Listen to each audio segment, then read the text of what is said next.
Hey there. Tonight, we're stepping away from dusty timelines and battle-scarred epics and climbing somewhere a little higher, not to the realm of mortals, but to Mount Olympus itself. Up there, the air carries the sweet scent of ambrosia. The clouds seem to murmur secrets, and the gods? Well, let's just say they were far messier than their serene marble statues would have you believe. If this kind of storytelling helps you unwind, if it brings a little stillness to your evening, feel free to like the video or subscribe, but only if it truly offers you some peace. And if you're inclined, drop a note in the comments. Tell me where you're listening from and what time it is for you. There's something quietly comforting about knowing others are drifting into the same gentle myths, all under different skies but sharing the same sense of wonder. So, make yourself comfortable. Let the noise of the day settle. And let's begin by asking, what were the Olympian gods really like? Let us begin, as all good stories should, with a mountain at dusk. Not just any mountain, of course, Mount Olympus, the divine home of the gods. Its slopes are wrapped in mist like courtly drapery, and the air carries hints of ambrosia, sometimes mingling with the faint, distant smoke of burnt offerings rising from the mortal world far below. Rising proudly on the northern edge of ancient Greece, Olympus is very real, the tallest mountain in the country, soaring just under 10,000 feet. But to the Greeks, it was never just a collection of rocks and ridges. It was sacred geography, the celestial seat of power, wrapped in ever-changing light and a watchful, eternal silence. They didn't see it as a peak to be conquered, but as a place to be revered. A divine penthouse with the most exclusive tenants imaginable. And those tenants? Yes, the Olympians. 12 gods and goddesses, more or less, depending on which story you follow and how generous you're feeling about seating at the celestial table. Together, they form the heart of the Greek pantheon. Capricious, passionate, brilliant, thunderous, and undeniably petty. They were worshipped, feared, and, let's be honest, gossiped about for centuries. In many ways, they were the original celebrities. If celebrities could hurl lightning bolts or casually transform someone into an olive tree. But before we meet them one by one, let's linger a moment in the setting itself. It's twilight on Olympus, the golden hour when light slips softly behind marble colonnades, and the divine feasts are just getting started. Picture wide halls gleaming with polished stone, lyres playing softly in the background, and long tables laden with impossible fruits, cheeses aged by the winds of prophecy, and wine so rich it can make a satyr weep with joy. This isn't a place of somber ceremony. Olympus, in myth, was alive, vibrant, divine, and occasionally chaotic, like a sprawling family reunion where everyone's immortal. Someone's always playing a harp, and someone else is storming out in high dudgeon. You might be picturing marble floors and ionic columns, and you wouldn't be wrong, but don't expect a neat architectural plan. The earliest poets, Homer and Hesiod, spoke of radiant halls and gates made of cloud, but they weren't drafting blueprints. What they offered instead was an impression, shimmering beauty, eternal comfort, halls of bronze and gold, courtyards paved with sunlight, endless feasts, and fountains that sang. Olympus wasn't so much a building as it was a heavenly ambience. And what's a good ambience without a menu? The gods dined remarkably well. Their fare consisted mainly of two things, ambrosia and nectar, not to be confused with a trendy London cafe. Ambrosia was said to be the food of immortality, though no one quite agrees on what it tasted like. Some described it as honey bread. Others claimed it was more like a fragrant perfume absorbed through the very essence of one's being, which sounds less like dinner and more like a luxury skincare ritual. Nectar, its liquid counterpart, flowed like liquid sunlight in golden cups, keeping the gods forever young, healthy, and likely in a pleasant divine haze. The gods didn't age. They didn't fall ill. They were spared the everyday indignities of mortal life. Except, of course, when it came to their emotions, which ran wild and deep. Still, immortality didn't mean idleness. Each god had a domain to oversee. Zeus handled thunderstorms, justice, and, frequently, infidelity. Poseidon ruled the seas, earthquakes, and wielded a trident with dramatic flair.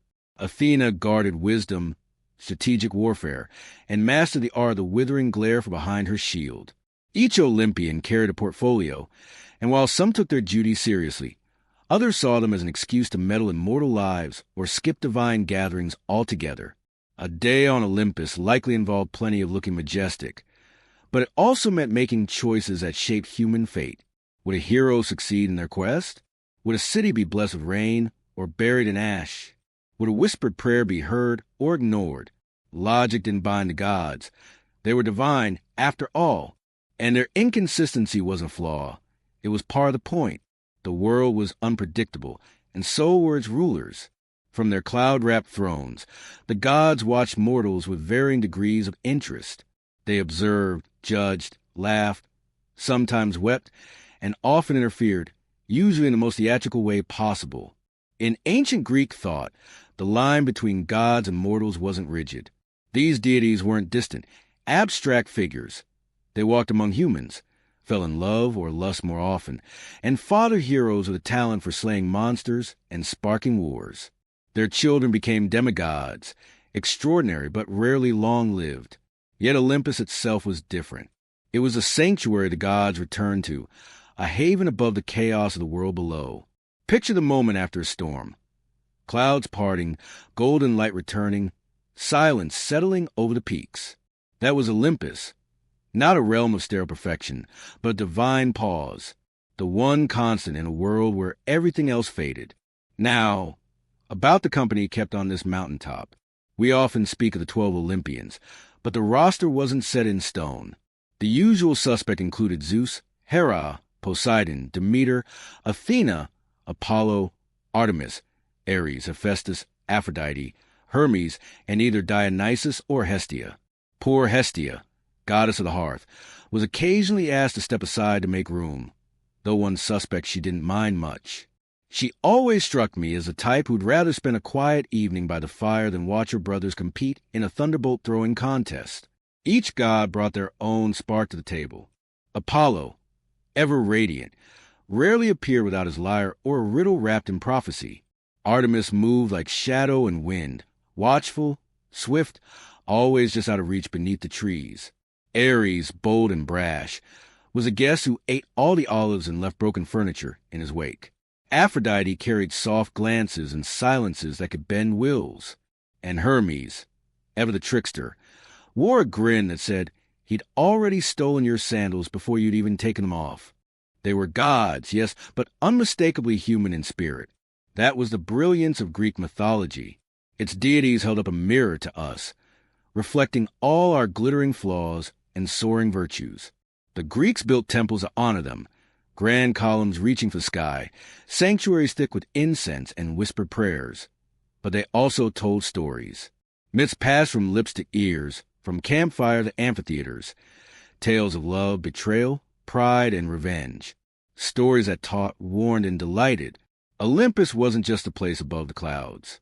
It was a stage, a family drama, a cosmic reflection of the human soul.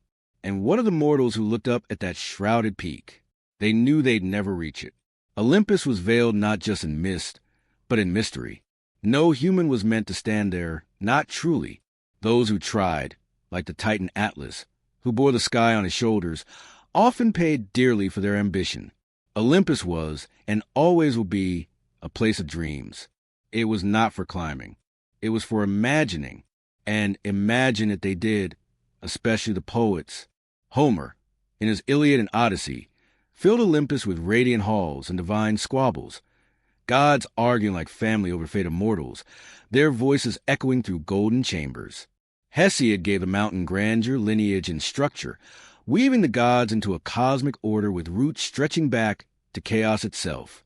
Later, playwrights layered Olympus with irony, and philosophers cast doubt on its very existence. But through it all, the mountain remained serene, glowing, gently aloof, hovering just beyond certainty, just within longing. Today, the mountain still stands. People hike it now in sturdy boots, with trail mix in their pockets and GPS on their phones. They reach the summit and gaze out over a sweeping vista, the Aegean glimmering in the distance, the patchwork fields below like faded mosaics. But they find no temples, no feasting halls, no golden thrones. Only wind, sky, and the quiet sensation of something ancient watching, patient and unseen. The gods may no longer live there. at least not in the way they once did. But their stories linger in the air like the scent of rain before a storm. And perhaps, as the sun dips behind the crags and the shadows stretch long like old wine poured into twilight, you might close your eyes and catch, just faintly, the sound of laughter carried on the breeze, a harp's soft note, a voice murmuring in amusement, the whisper of a divine footstep, something not entirely gone, just waiting to be remembered. So let us leave Olympus now with a gentle step and a quiet heart. The gods are gathered at their table.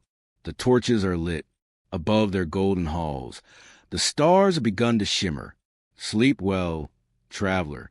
You're in good company now. We begin tonight with the sound of distant thunder, not the kind that announces a storm. Mind you, no, this one rolls in slow and steady, like a drumbeat from the heavens, accompanied by a flicker of lightning more theatrical than threatening. You see, when Zeus makes an entrance, he enjoys a bit of atmosphere. Zeus, king of the gods, ruler of Olympus, lord of thunder, rain, and celestial order, was also, incidentally, one of the most complicated family men in all of mythology. And considering his divine neighbors, that's really saying something. But let's not dive into scandals just yet. First, picture him as the ancient Greeks once did. Seated high upon his throne at the summit of Olympus, robed in flowing white and gold, a scepter in one hand and a crackling thunderbolt in the other. His expression hovers somewhere between stern authority and quiet amusement. A god who's seen it all and is still mildly entertained. Around him, the air hums with power. He isn't just a king in title. He is a living embodiment of law, cosmic balance, and divine order, at least most of the time. And Zeus didn't inherit Olympus by chance or birthright alone. His story begins far earlier, in the shadowed age before temples, poets, or polite prayers. He was born to the titans Cronus and Rhea, the youngest of 6 siblings, and the only one not devoured at birth. Yes, swallowed whole. Cronus, plagued by a prophecy that one of his children would overthrow him, made a habit of eating his newborns, a parenting strategy that, even by mythic standards, was deeply questionable. But Rhea, resourceful and heartbroken, tricked him. She wrapped a stone in swaddling clothes and handed it to Cronus, who, without so much as a second glance, gobbled it up. Meanwhile, baby Zeus was spirited away to a cave on the island of Crete, where he was raised by nymphs, suckled by the magical goat Amalthea, and guarded by armored warriors who clashed their spears to drown out his cries. A noisy nursery, perhaps, but effective. When Zeus came of age, he did what destiny demanded. He returned, forced Cronus to disgorge his siblings, stone first, then gods, and led a 10-year war against the Titans, the Titanomachy. With thunderbolts forged by the Cyclopes and courage sharpened by exile, Zeus and his siblings fought the old order to a standstill. In the end, the Titans were cast into Tartarus, that deep and echoing prison beneath the world, and Olympus was claimed for the new gods. Thus, Zeus became king, not by inheritance, but by wit, bravery, and an undeniable flair for the dramatic. As ruler, he governed far more than just the skies. He watched over oaths, hospitality, and justice itself. Break a sacred vow? You answered to Zeus. Welcome a stranger to your home? You did so in his name. He was a divine guarantor of kindness between strangers. In many ways, he was a god of social glue, the unseen hand holding civilization together, even as his own household teetered on the edge of chaos. And his household. No portrait of Zeus would be complete without acknowledging his romantic entanglements. Let's just say as I wandered, often and enthusiastically. Sometimes he appeared as a radiant man, other times as a swan, a bull, or a gentle rain of golden light, whatever form best suited the moment. These unions with goddesses, nymphs, and mortal women produce a host of legendary figures: Heracles, Perseus, Helen of Troy, King Minos. Each a hero, each a thread in the vast tapestry of myth, each a quiet or not-so-quiet source of tension in his marriage. Which brings us to Hera, queen of the gods, goddess of marriage, and perhaps the most long-suffering spouse in all of Olympus. Dignified, proud, and fiercely intelligent, Hera loved Zeus, but her patience was tested again and again. Their marriage was immortal, yes, but hardly peaceful. Their quarrels were epic. Once, Hera even led a rebellion among the Olympians, binding Zeus fast with golden cords, until the 100-armed giant Briareus came to his rescue. Another time, Zeus punished her by suspending her from the sky, her wrists chained in gold. Not his finest hour, certainly. Yet time and again they reconciled, or at least reached a weary détente. Immortality is a long road, after all, and even gods grow accustomed to one another's flaws. And yet, for all his majesty, there's something deeply human about Zeus. He's the weary father trying to keep a house full of immortal children from setting the drapes on fire. He meddles in the Trojan War like a director with too many favorite actors. He weighs the fates of heroes on golden scales. He forgives Prometheus after centuries of torment for giving fire to humankind.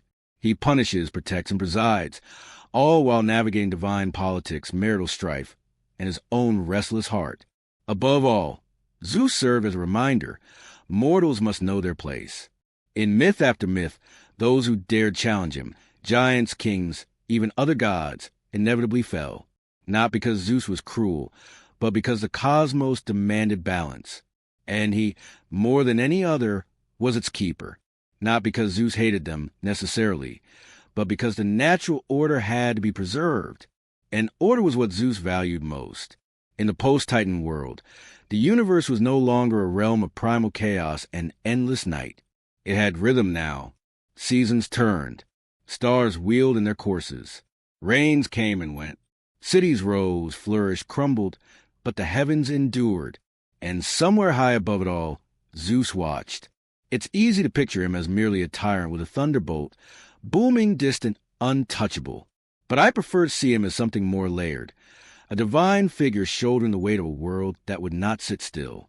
He stood between mortals and the vast unknown beyond, caught in the tension of being both ruler and responder. He roared, wept, and raged, not from cruelty, but because the world was full of choices, and none of them were ever simple. Even the gods carried burdens.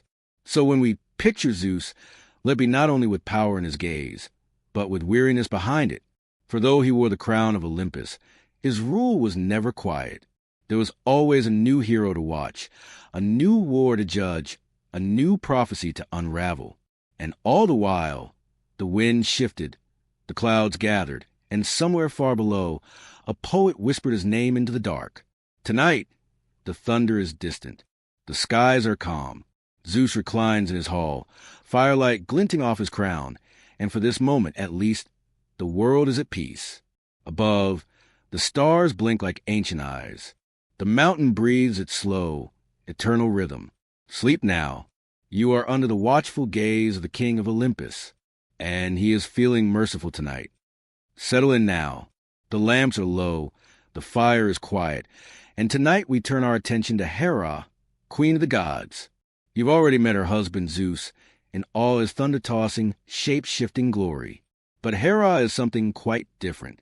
She is not a ruler of storms or a weaver of fate.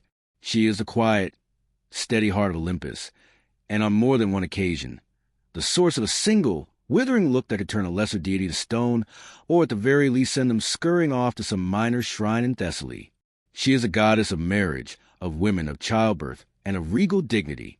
But don't mistake her for merely domestic. Hera's gentleness is not the soft kind. She is fierce, enduring, deeply intelligent, and more than capable of making her displeasure known, especially when it comes to her husband's endless indiscretions. We'll return to those in good time, but Zeus was more than thunderbolts and tangled affairs. He was the arbiter of cosmic justice. When mortals grew arrogant, when hubris swelled their hearts and blinded them to their place in the world, it was Zeus who struck them down. He sent omens, unleashed the Furies, and drowned whole civilizations in flood waters when necessary. Yet he also rewarded piety, protected the innocent, and honored those who kept their word.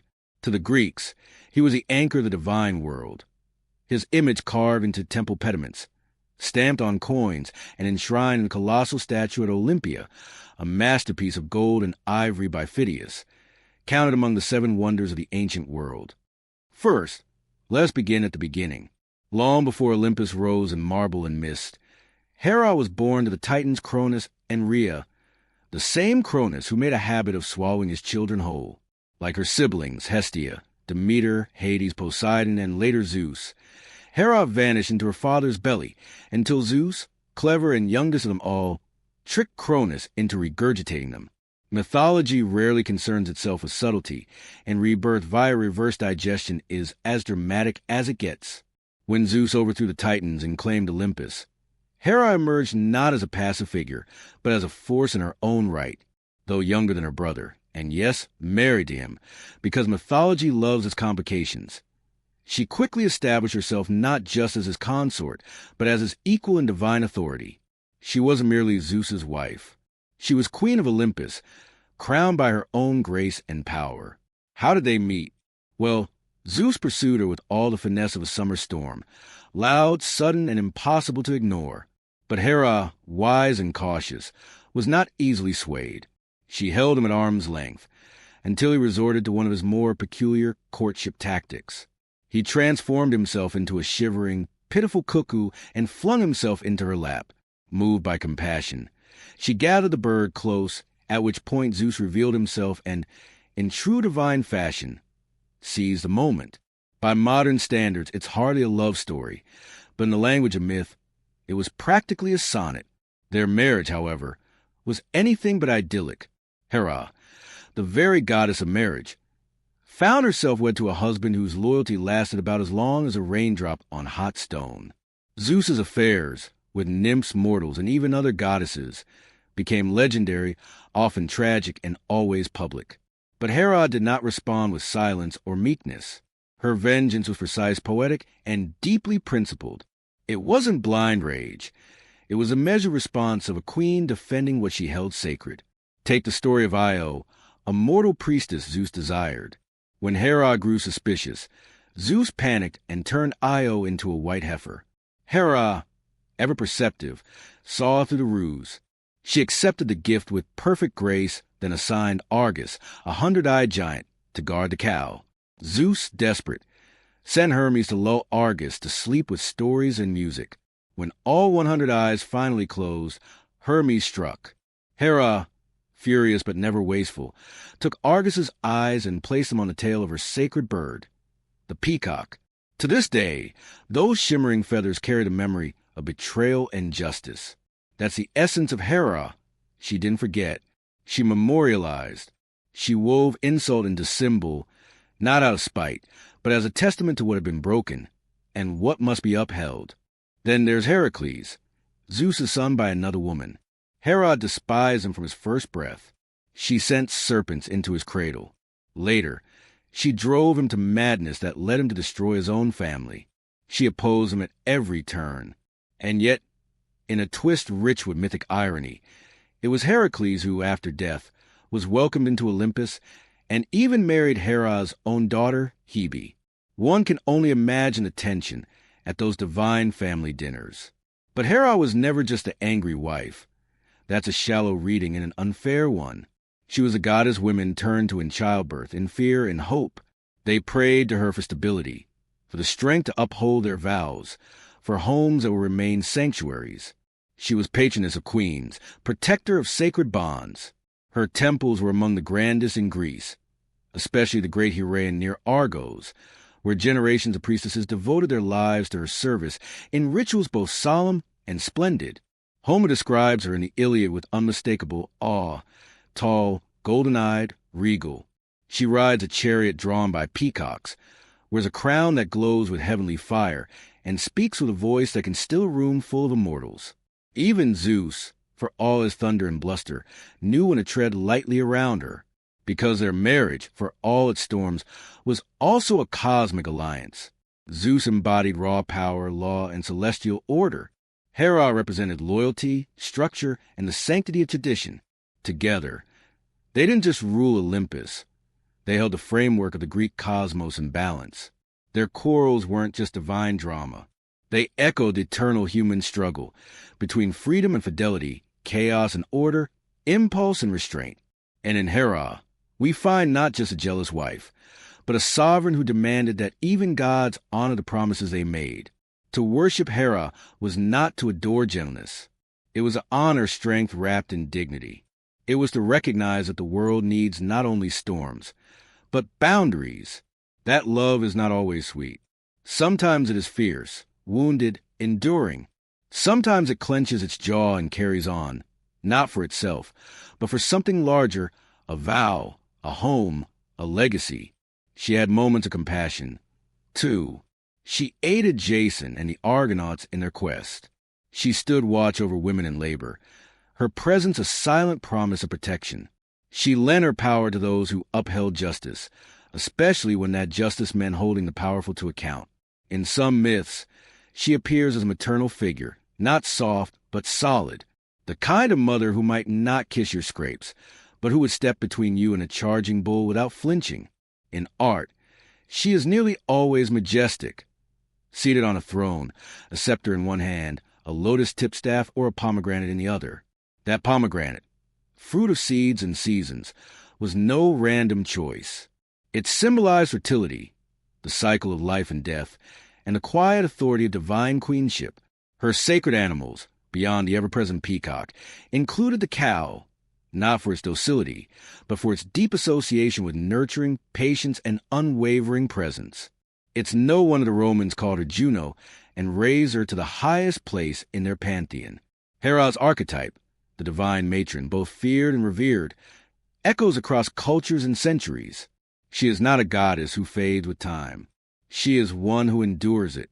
And so we imagine her now, seated in her radiant hall high above the clouds, golden light from Olympus falling gently across her brow. Peacocks shuffle softly at her feet. The fire crackles low. A divine scroll rests beside her, perhaps a new list of grievances, perhaps a wedding invitation, or maybe both. Around her, the gods quarrel, laugh, sulk, and scheme. But Hera remains still, watchful. She does not always speak first, but when she does, Olympus listens. Tonight, her gaze is calm. Her court is quiet. Somewhere in the mortal world, a marriage is made, a child is born, a vow is kept, and for once, the Queen of Heaven is at peace. Sleep now, traveler. You rest beneath her watchful eyes, and she never forgets. The sea, even now, holds a kind of ancient silence, a deep, breathing presence beneath the surface, never quite still, never fully asleep. And in that timeless blue, long before sailors traced constellations or merchants dreamed of distant shores, the Greeks believed something older stirred, something powerful, proud, and on occasion rather moody. Poseidon, brother to Zeus and Hades, god of the sea, earthquakes, horses, and, quite notably, grudges. While Zeus ruled the skies and Hades reigned over the dead, Poseidon claimed everything that foamed, surged, churned, and crashed. To the ancient Greeks, the sea was not mere water. It was a force, a frontier, a mystery cloaked in salt and spray. And Poseidon was its sovereign. Picture him now, tall, bearded like a storm-worn king, his hair tangled with seaweed and sea foam, his trident gleaming with the wet glint of dawn tides. He does not float among clouds like his brother. He rides the crest of waves, drawn by hippocamps, mythical creatures half horse, half fish, with manes like river reeds and hooves that kick up foam. When he speaks, it's with the low rumble of shifting tectonic plates. He is the voice of the ocean floor, ancient, resonant, and not particularly patient. His realm is vast, not just the open sea, but every spring, river, and hidden aquifer. Sailors whispered his name before casting off. Fishermen blessed their nets in his honor. And even those living far inland feared his wrath, because earthquakes, which the Greeks called Poseidon shaking the earth, were his signature. He was not one for polite knocks when displeased. Like his brothers, Poseidon's origin begins in darkness. Swallowed by Cronus, then freed by Zeus after the Titanomachy, the great war that reshaped the cosmos. When the world was divided, Zeus took the sky, Hades the underworld, and Poseidon was granted the sea, not as a consolation prize, but as a dominion equal in majesty and terror. And frankly, it suited him perfectly. Poseidon's nature was never consistent. Some days, he was generous, the god who calmed storms, guided lost ships home, and coaxed fresh water from parched earth. Other days, he summoned whirlpools, unleashed sea monsters, and sent waves crashing over coastal villages. He wasn't cruel, just profoundly temperamental. The sea, after all, is both giver and taker, and so was he. One of his most famous fits of pride involved Athens. He and his niece Athena both sought to become the city's patron. The gods agreed the people would choose based on whose gift was more useful. Poseidon struck the Acropolis with his trident and produced a spring. Only it was salt water, of little use to farmers. Athena offered the olive tree, a symbol of peace, oil, and sustenance. The Athenians, ever practical, chose her. Poseidon did not take the loss well. In classic form, he flooded the Attic plain in retaliation. Though peace was eventually restored, it was clear losing was not something he tolerated gracefully. His relationships were just as turbulent. He married Amphitrite, a sea nymph of the 50 Nereids, though she initially fled his advances. Legend says it took a dolphin, sent by Poseidon, to persuade her to return.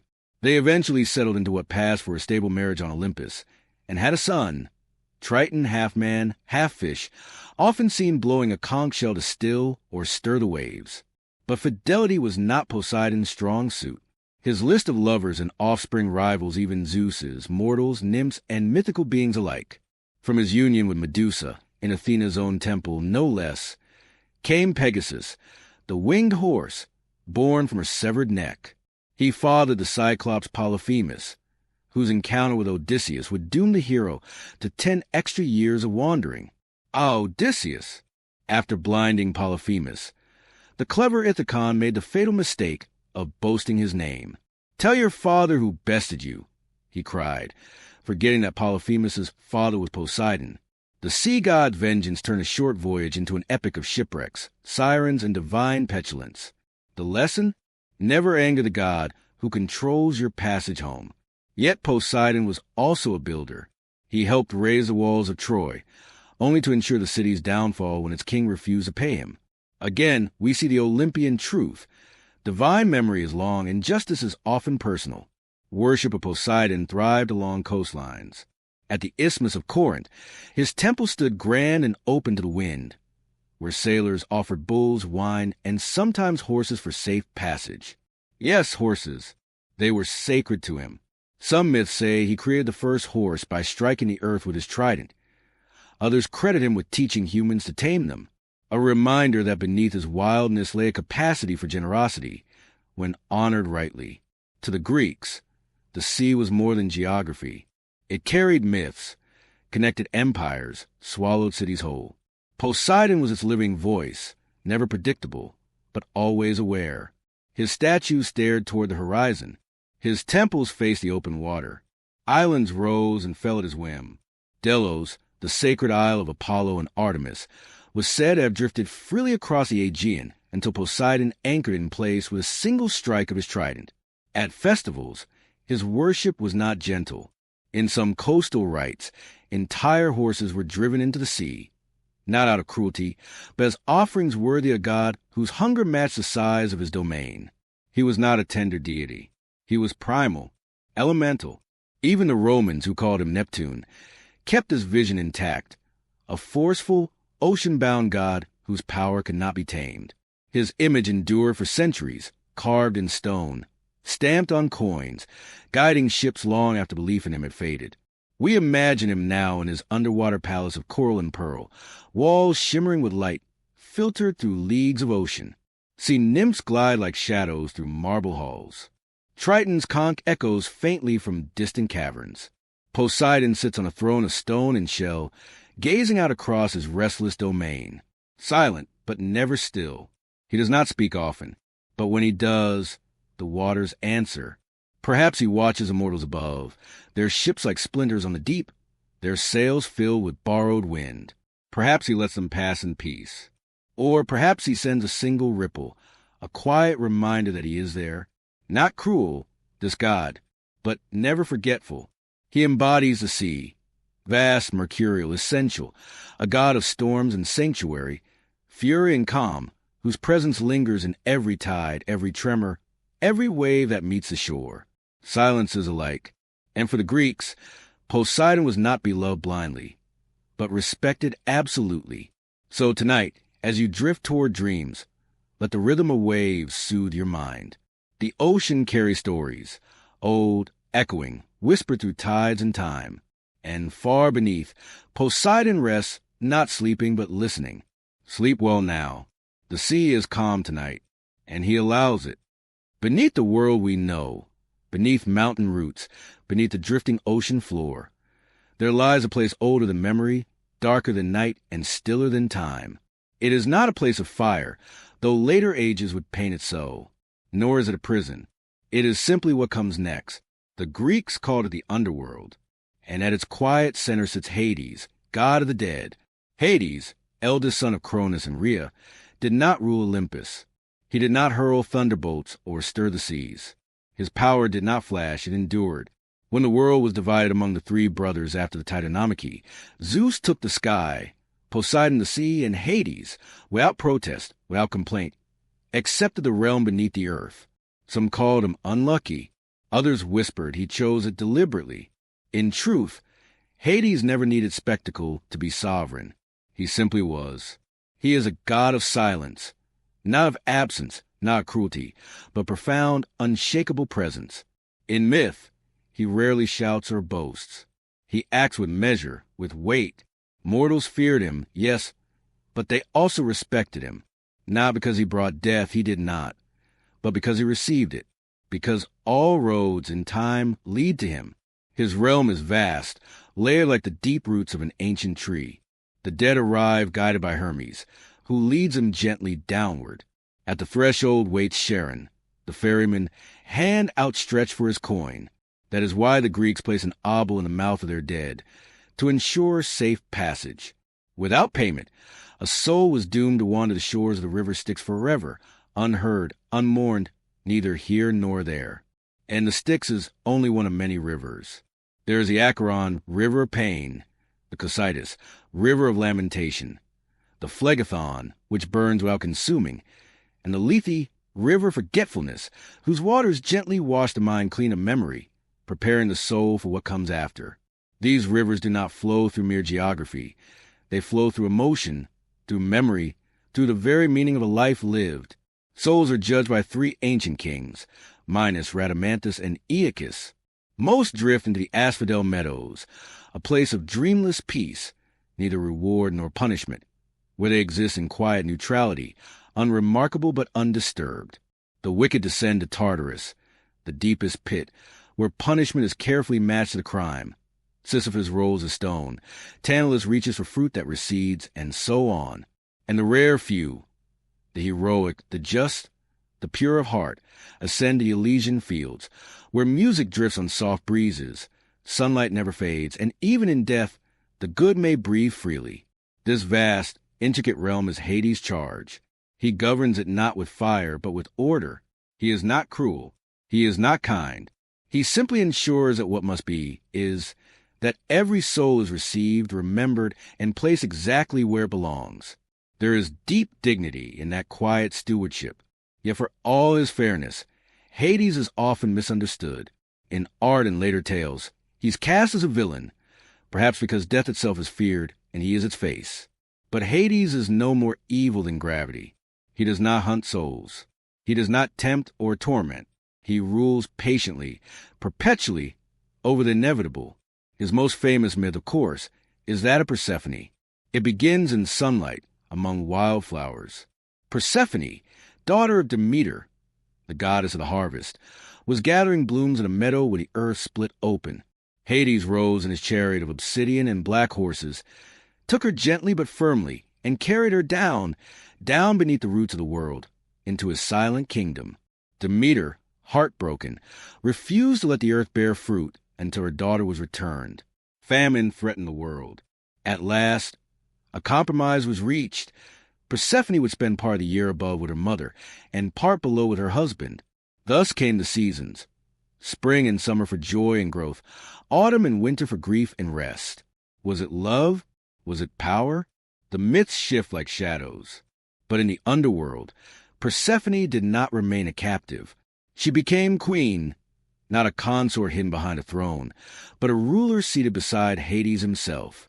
She guided souls through judgment, tended the pale gardens where shades wandered, and wielded her own authority over life, death, and rebirth. And Hades? He did not rage. He did not betray. In all of Greek mythology, he is perhaps the only god who never strayed, never deceived, never broke a vow. His realm was enough. His crown was enough. His queen was enough. He is often called Platon, the rich one, for all that lies beneath the earth belongs to him. Gold, silver, gems, and the seeds waiting in the soil. From him come not only endings, but beginnings. After all, seeds must lie in darkness before they sprout. And Hades rules that darkness with solemn grace. He rarely visited Olympus. When he did, it was for grave and mighty reasons, aiding in the war against the giants, lending his helm of darkness to Perseus, so the hero might escape after slaying Medusa. But mostly, he remained apart, watching, waiting, attending to his eternal duty. His presence was felt in the hush after a final breath, in funeral rites, in the rustle of grave goods left by loving hands. Sacrifices to Hades were made at night, with black animals, offerings whispered into the earth, never into the sky. For Hades does not look upward. He looks inward, into the still heart of what lies beneath. And there, in the quietest part of the world, he reigns, not with thunder, not with waves, but with silence that holds everything. The smoke from his sacrifices was sent downward, never upward like the others. His name was spoken in whispers, or not at all. To call him was to draw his gaze, and that was a heavy thing. Yet not all feared him. In certain rites, especially the Eleusinian mysteries, sacred to Demeter and Persephone, his presence was part of a deeper truth. There, Hades wasn't an ending but a threshold. In Orphic traditions, he was the gatekeeper to rebirth. Some even believed in cycles of death and return, of souls weaving through many lives. And Hades stood not as a wall, but as a door, silent, solemn, and necessary. Imagine him now, if you will, seated on a throne of volcanic stone, draped in robes that fall in quiet, shadowed folds. Around him, the shades of the long-gone drift like mist, murmuring in a language only the dead understand. Beside him, Persephone tends a garden of pale blossoms, flowers that bloom without sun, fed only by memory and the hush of eternity.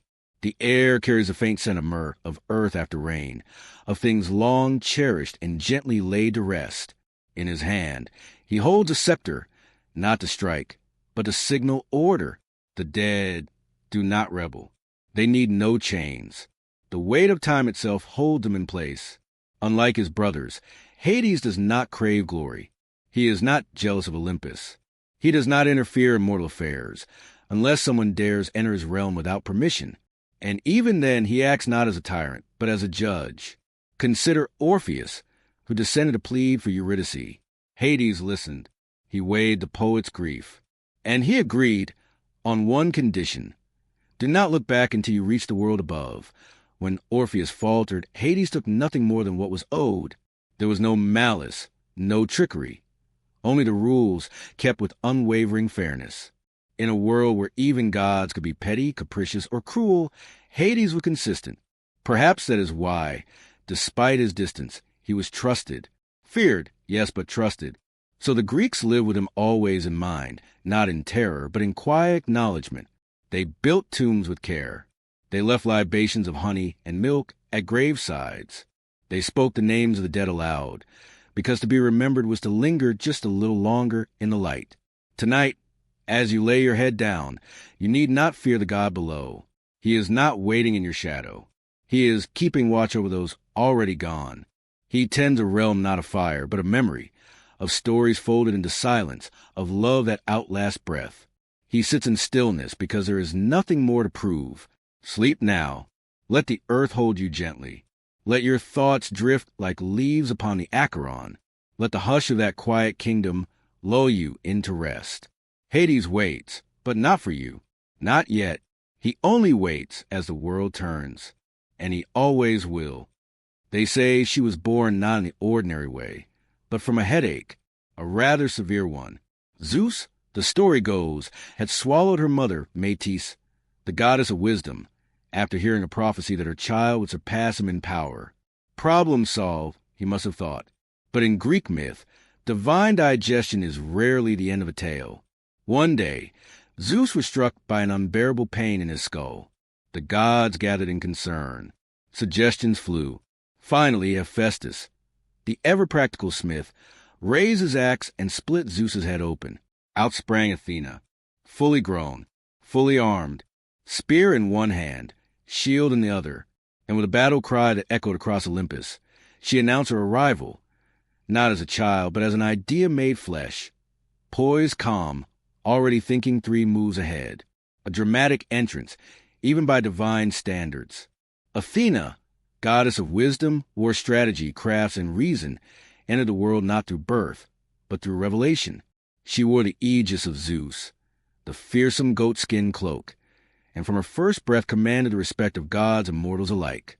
Her presence on Olympus was distinct. Unlike many of her peers, she wasn't known for tempestuous love affairs or vanity-fueled feuds, though she was entirely above pride. She was measured, exacting, and deeply devoted to logic. In a realm of passion and impulse, Athena was principle personified. That said, she was not cold. She simply saw the long game. Cities adored her, none more than Athens, which took her name. The contest between Athena and Poseidon for the city's patronage reveals much about Greek values. Poseidon, ever grandiose, struck the Acropolis with his trident and produced either a saltwater spring or a warhorse, impressive, but impractical for a city perched on dry, rocky soil. Athena, ever pragmatic, planted an olive tree. From it came shade, food, oil, and wood, a gift that sustained life itself. The Athenians chose her, and rightly so. From then on, she became more than a deity. She was a guardian of their identity, their civic pride, their devotion to reason, art, and just warfare. Her temple, the Parthenon, still crowns the Acropolis, its marble columns gazing toward the Aegean like eternal sentinels. It stands not just as architecture, but as a testament to her enduring spirit. Athena's approach to war was nothing like Ares' bloodlust. She favored tactics, foresight, the application of intelligence over brute force. She represented the mind in battle, not the frenzy. She advised heroes rather than charging in herself. Odysseus, above all, earned her favor. His cunning, his guile, his mastery of words over weapons. These were the qualities she prized. She guided him home through storm and strife, always a calm voice beneath the chaos. But wisdom is not always gentle. When insulted, Athena's wrath was cold and enduring. Take the tale of Arachne, a mortal weaver whose skill was so great, she claimed superiority over the goddess herself. Athena, who tolerated no arrogance against divine order, challenged her to a contest. Arachne wove a flawless tapestry, even daring to depict the gods in their most scandalous moments. Athena, though privately impressed, tore to shreds in outrage. She struck Arachne down, but in a moment of poetic justice, transformed her into the first spider, doomed to weave forever. This balance of pride, precision, and principle defined Athena. She upheld honor, but never shied from asserting her place. She didn't scream. She didn't scheme. She simply stood her ground, and others yielded. She was also patroness of crafts and invention, pottery, weaving, shipbuilding, architecture. Wherever thoughtful hands shaped the world, Athena was there. Artists whispered her name before chiseling marble. Statesmen offered silent prayers before debating law. Curiously, she remained a virgin goddess, not out of prudishness, but independence. She did not marry. She did not yield to pursuit. Her loyalty belonged to principle, not passion. This lent her a clarity, a steadiness untouched by the romantic entanglements that ensnared her peers. She stood alone, and from that quiet solitude came strength. Even her friends knew to tread carefully. When the young seer Tiresias accidentally saw her bathing, Athena struck him blind. But in fairness, she also granted him the gift of prophecy, a balance of loss and compensation. Firm but fair. That was her way. In art, Athena is almost always armed, but never aggressive. Her shield often bore the head of Medusa, a grim gift from Perseus after his quest. Some say she guided his hand, lent him tools, whispered courage. But her choice to place Medusa's gaze upon her aegis, that was deliberate, a warning, perhaps, or a reminder that true wisdom does not flinch from horror. It absorbs it, reflects it, uses it. Athena had no shortage of temples across Greece. Beyond the Parthenon, sanctuaries at Delphi, Sparta, and beyond honored her many faces: warrior, lawgiver, protector. Festivals like the Panathenea celebrated her birth and civic role, blending athletic contests, sacrifices, and grand processions where young women carried woven robes, peploi, in solemn, flowing tribute. Her epithets tell her story. Athena Parthenos, the maiden; Athena Polias of the city; Athena Primachos, she who fights in the front line; Athena Ergane, the industrious; Athena Nike, bearer of victory. She was many things, but never distant. Even in myth, she is a goddess most likely to walk beside mortals, to speak plainly, to offer not miracles but clarity. She does not promise ease, only that with wisdom, even the hardest path can be navigated. And in a world of thunder, tides, and shadows, that quiet light was, and still is, a kind of grace. She saw potential where others saw fault. She offered guidance, not flattery; expectation, not indulgence. There were contradictions, of course. She upheld justice, yet sometimes stood silent when her fellow gods acted with less than noble intent. She punished women who crossed sacred lines, yet empowered heroes to defy the odds. But perhaps that was her wisdom, knowing when to act and when to wait. Not every wrong needed to be shouted down. Some could be corrected with time, with silence, with the long view. Athena always had the long view. She rarely raised her voice, but when she did, it was a sound of clear judgment, like bronze striking bronze in the still air before battle. A single note, impossible to ignore. Her advice was often laced with calm warnings, softly spoken truths that lingered long after she'd fallen silent. In council, the gods might argue for hours, shouting, bargaining, sulking, but when Athena spoke, the room fell still. Her logic was not easily refuted. Her presence was not easily dismissed. Imagine her now, seated on her marble throne high in the halls of Olympus. Her eyes are cool and calm, scanning scrolls of mortal deeds. She does not smile often, but when she does, it is a smile of one who sees potential, not perfection. Her owl perches silently nearby, and outside, the stars wheel in precise procession. Every movement above reflects a mind below. Quiet, deliberate, constant. Somewhere in the world below, a child learns to write. A potter turns a wheel. A general marks a map. A philosopher pauses mid-thought, wondering from where the insight came. And in all these things, Athena stirs. She is not the flashiest of gods, not the loudest, but she is the one whose name is whispered in libraries and courtrooms, in war rooms and workshops. She is wisdom in bronze. And tonight, as you close your eyes and drift toward dreams, know that she keeps watch, not in thunder or fire, but in thought and structure, in the still strength of what is rightly built. Sleep now, and if you dream, let it be of olive groves and marble halls, of clear skies and steady hands. Athena is near, and she is thinking. In the soft glow before dawn, when the world holds its breath and the sky hesitates between silver and gold, two figures move through myth. Twins, born of the same mother, destined to walk very different paths beneath the same ancient heavens. Apollo and Artemis, sunlight and moonlight, brother and sister, opposites and echoes. They were born on the island of Delos, a place said to have once drifted freely across the sea until it anchored itself just in time to shelter their mother, Leto. Hera, ever fond of revenge and deeply unamused by Zeus's latest affair, had forbidden any land from receiving Leto while she was pregnant. But Delos, unrooted, wild, untethered to the usual rules, offered sanctuary. And so, beneath a curious sky, Leto gave birth. Artemis first, fierce, quick, already wise, and then Apollo, radiant and golden. From the beginning, they were not ordinary children. Artemis, it is said, helped deliver her brother, and from that moment became the goddess of childbirth and protector of the young. Apollo, emerging second, would come to embody light, music, poetry, prophecy, and healing, a divine resume so vast it might make even Hermes blink in admiration. The two were close, yet distinct. Artemis claimed the wild. Forests, mountains, creatures of the night. She roamed with her bow and hounds, untouched by civilization, untouched by men.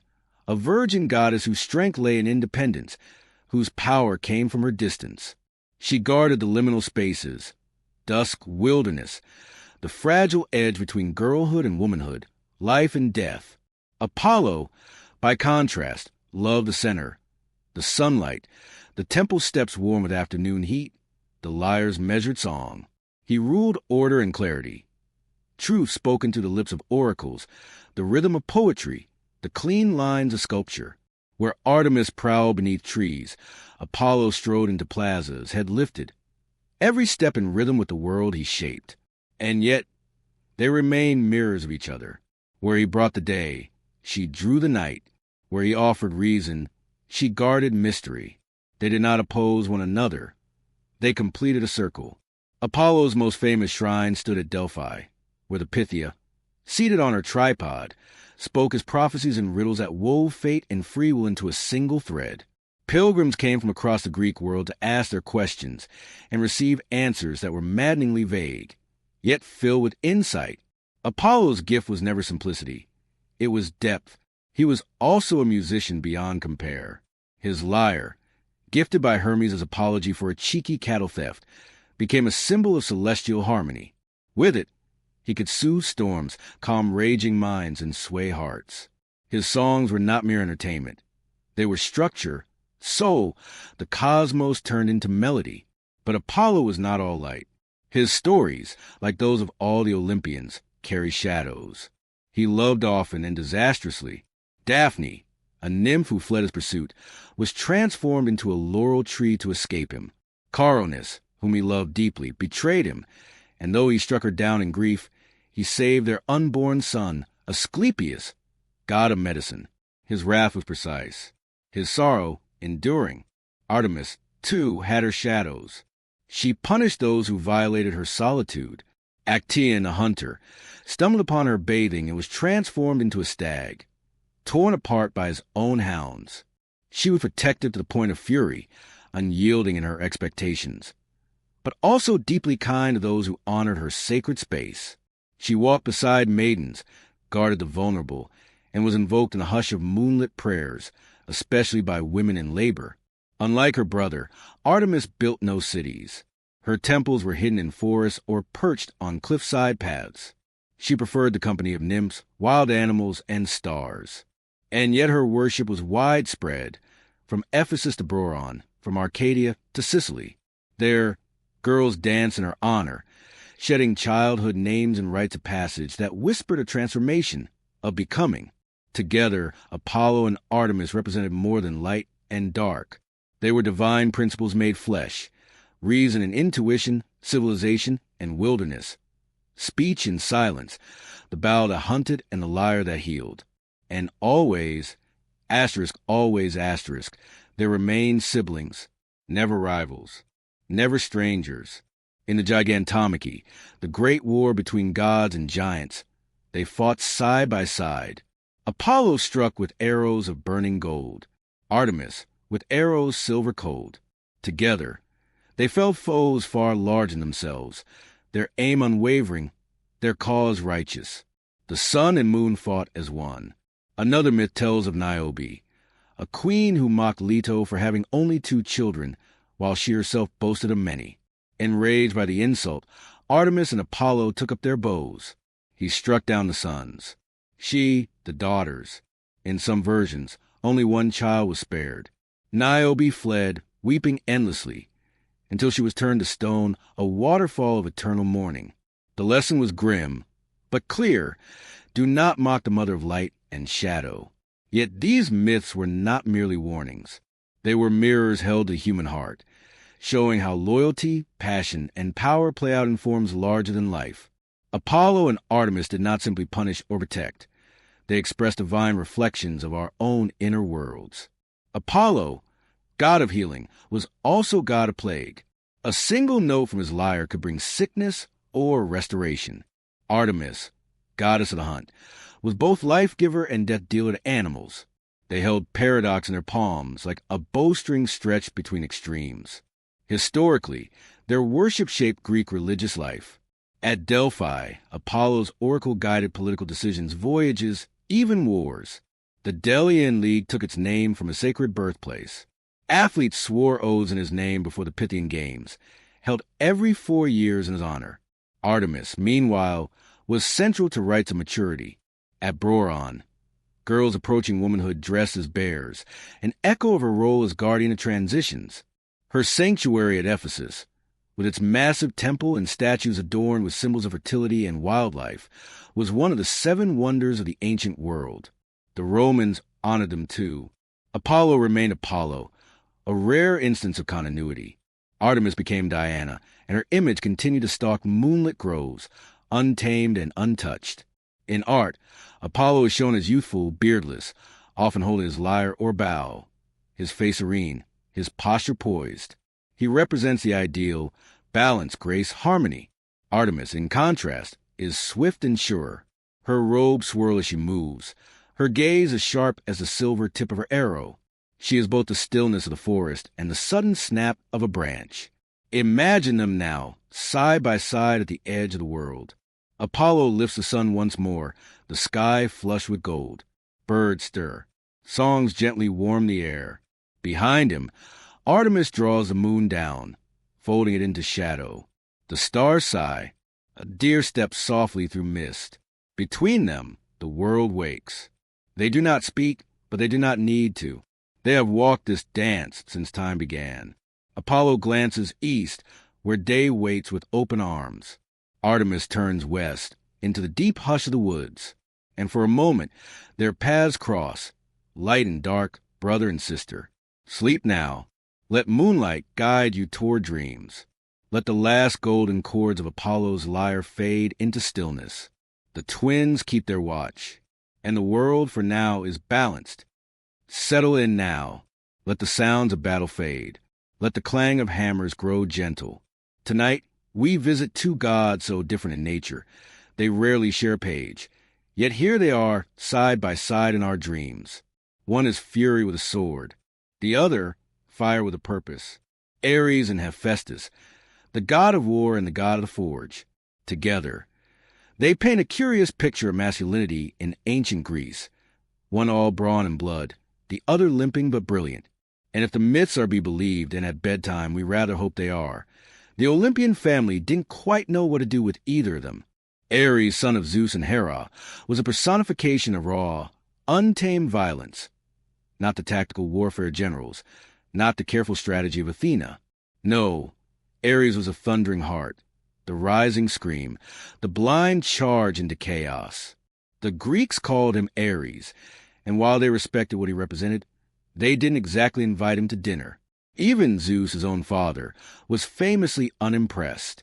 In Homer's Iliad, Zeus calls Ares the most hateful of all the gods, and not in the playful, teasing way one might say it over wine.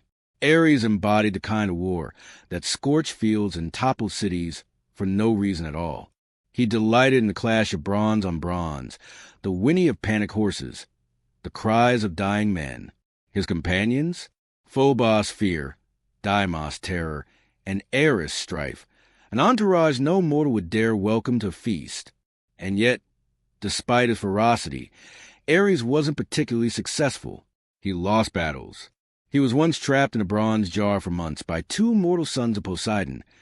Yes, the god of war, pickled like olives.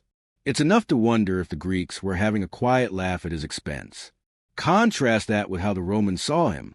As Mars, he was revered, honored with parades, worshipped as a symbol of discipline, might, and empire. A curious shift, perhaps reflecting the values of a rising military power versus a culture that prized wit, reason, and an afternoon of philosophy in the shade. Still, there's something almost endearing about Ares. He wears his passion plainly. He falls, and oh, how he falls, for Aphrodite, the goddess of beauty. What a pair they made. She, radiant and sly. He, straightforward and smitten. Their affair was no secret, and not subtle. They were famously caught in the act by Hephaestus, Aphrodite's husband, who ensnared them in a net of his own making. Which brings us to our second god tonight, the quiet, smoldering power of the forge, Hephaestus, the divine blacksmith, son of Hera, and in some tales, born without a father at all. Some say Hera created him alone, in retaliation for Zeus birthing Athena from his head. That's Olympian parenting for you. Equal parts miracle and pettiness. But Hephaestus was born lame, and in the gleaming society of gods, where beauty and power were expected, he stood apart. Myths differ. In one, Hera throws him from Olympus in disgust. In another, it's Zeus who hurls him after a quarrel. Either way, the poor lad plummets from the clouds and crashes into the sea, where kind sea nymphs raise him. That would make for an awkward family reunion. But Hephaestus doesn't brood forever. He learns. He builds. In time, he returns to Olympus, not with wrath, but with skill. And what skill it is! He crafts thrones that bind gods, automatons that serve wine, palaces of bronze that gleam like stars. He forges Achilles' shield, so intricate that poets pause for hundreds of lines just to describe it. He shapes Pandora, the first woman, so finely that she becomes irresistible. Hephaestus is, quite simply, the patron of invention, not just of sword and armor, but of every tool, every spark of progress shaped by human hands. Where Ares is destruction, Hephaestus is creation through flame. The hammer and anvil become his altar. The ancients recognize this. He had cults across Greece, especially in Athens and on Lemnos, the volcanic island that claimed to be his earthly home. There, fires were sacred, and every blacksmith was a kind of priest, echoing their divine patron in sweat and soot. In Athens, Hephaestus shared a temple with Athena, a pairing not romantic, but deeply symbolic. She brought wisdom. He brought the means to build it. Craftsmanship and cleverness, side by side. And yet, for all his brilliance, Hephaestus rarely wins in myth. His marriage to Aphrodite is unfaithful. His traps are ingenious, but they rarely heal his loneliness. He is powerful, but not worshipped for his appearance or charm. In this way, he is one of the most relatable gods, not draped in glory, but laboring in the shadows, forging the world while others fight over it. And maybe that's the secret, because the Greeks, for all their love of myth, were practical. They knew that thunder fades, that war ends, but the forge endures. They built, they reasoned, they argued in the agora, and laid stones in perfect lines. While Ares might shout and wave his sword, Hephaestus quietly forged the hinge it swung on. Still, they're both part of the same divine family. And one imagines the dinners on Olympus were, well, complicated. Picture it. Ares boasting of a battlefield drenched in glory, while Hephaestus scowls over a scorch mark on his latest sculpture. Hera sighs. Apollo plucks a judgmental chord on his lyre. Dionysus refills everyone's cup again. Aphrodite checks a reflection in a polished shield. And somewhere in the back, Hermes snickers into his wine. But beneath the myth, there's something ancient and deeply telling here. These two gods represent a duality every civilization wrestles with: force and function, chaos and craft, fire that burns and fire that builds. We must remember that war, though often glorified in poetry, was a terrifying reality. The Greeks knew this well. Hoplite battles, city-state skirmishes, Persian invasions. They had seen what war could do. And perhaps that's why Ares was kept at arm's length. A necessary force, yes, but never an honored guest. In contrast, the tools of Hephaestus were present in every life.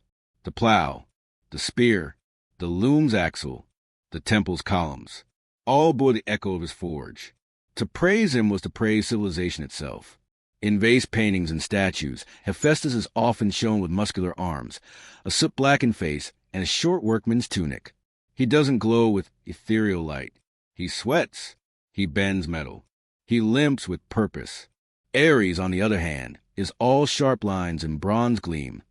Plumed helmet, shield at the ready, chin held just so. His beauty is as carefully wrought as his sword, yet somehow always less trustworthy. And so the Greeks taught their children, Aster's strength alone is not enough. Build, create, work with your hands. Let the fire warm, not consume. Asterisk. Still, perhaps Ares needed to exist, if only to remind us how precious peace truly is. And Hephaestus, for all his trials, remained indispensable. Even the gods needed a smith. As we drift further into stillness, think of the forge glowing softly in the night, surrounded by tools, half-finished wonders, and the quiet scent of warm metal. No shouting, no clashing spears, only firelight and the slow, steady rhythm of the hammer. Perhaps the heart of Olympus wasn't in the throne room at all, but in the forge below. And somewhere deep in the mountain halls, a god with a limp and a mind of steel continues to shape the world, while far above, a war god sharpens his blade, just in case. Let the sparks fade now. One by one, the fire dims. The clang of iron grows faint. And the gods, ever flawed, ever human in spirit, fall silent as sleep draws near. Close your eyes. Let the rules of the waking world loosen their grip. Tonight, we drift with the tricksters, the ones who cross boundaries, blur identities, and chuckle when the map doesn't match the terrain. We're stepping off the polished marble steps of Olympus and wandering instead down a vine-choked path that smells faintly of wine, wildflowers, and something just a little forbidden. These are the gods of transition, of thresholds, of masks, mischief, and mystery. Dionysus and Hermes. One pours the wine, the other steals your sandals.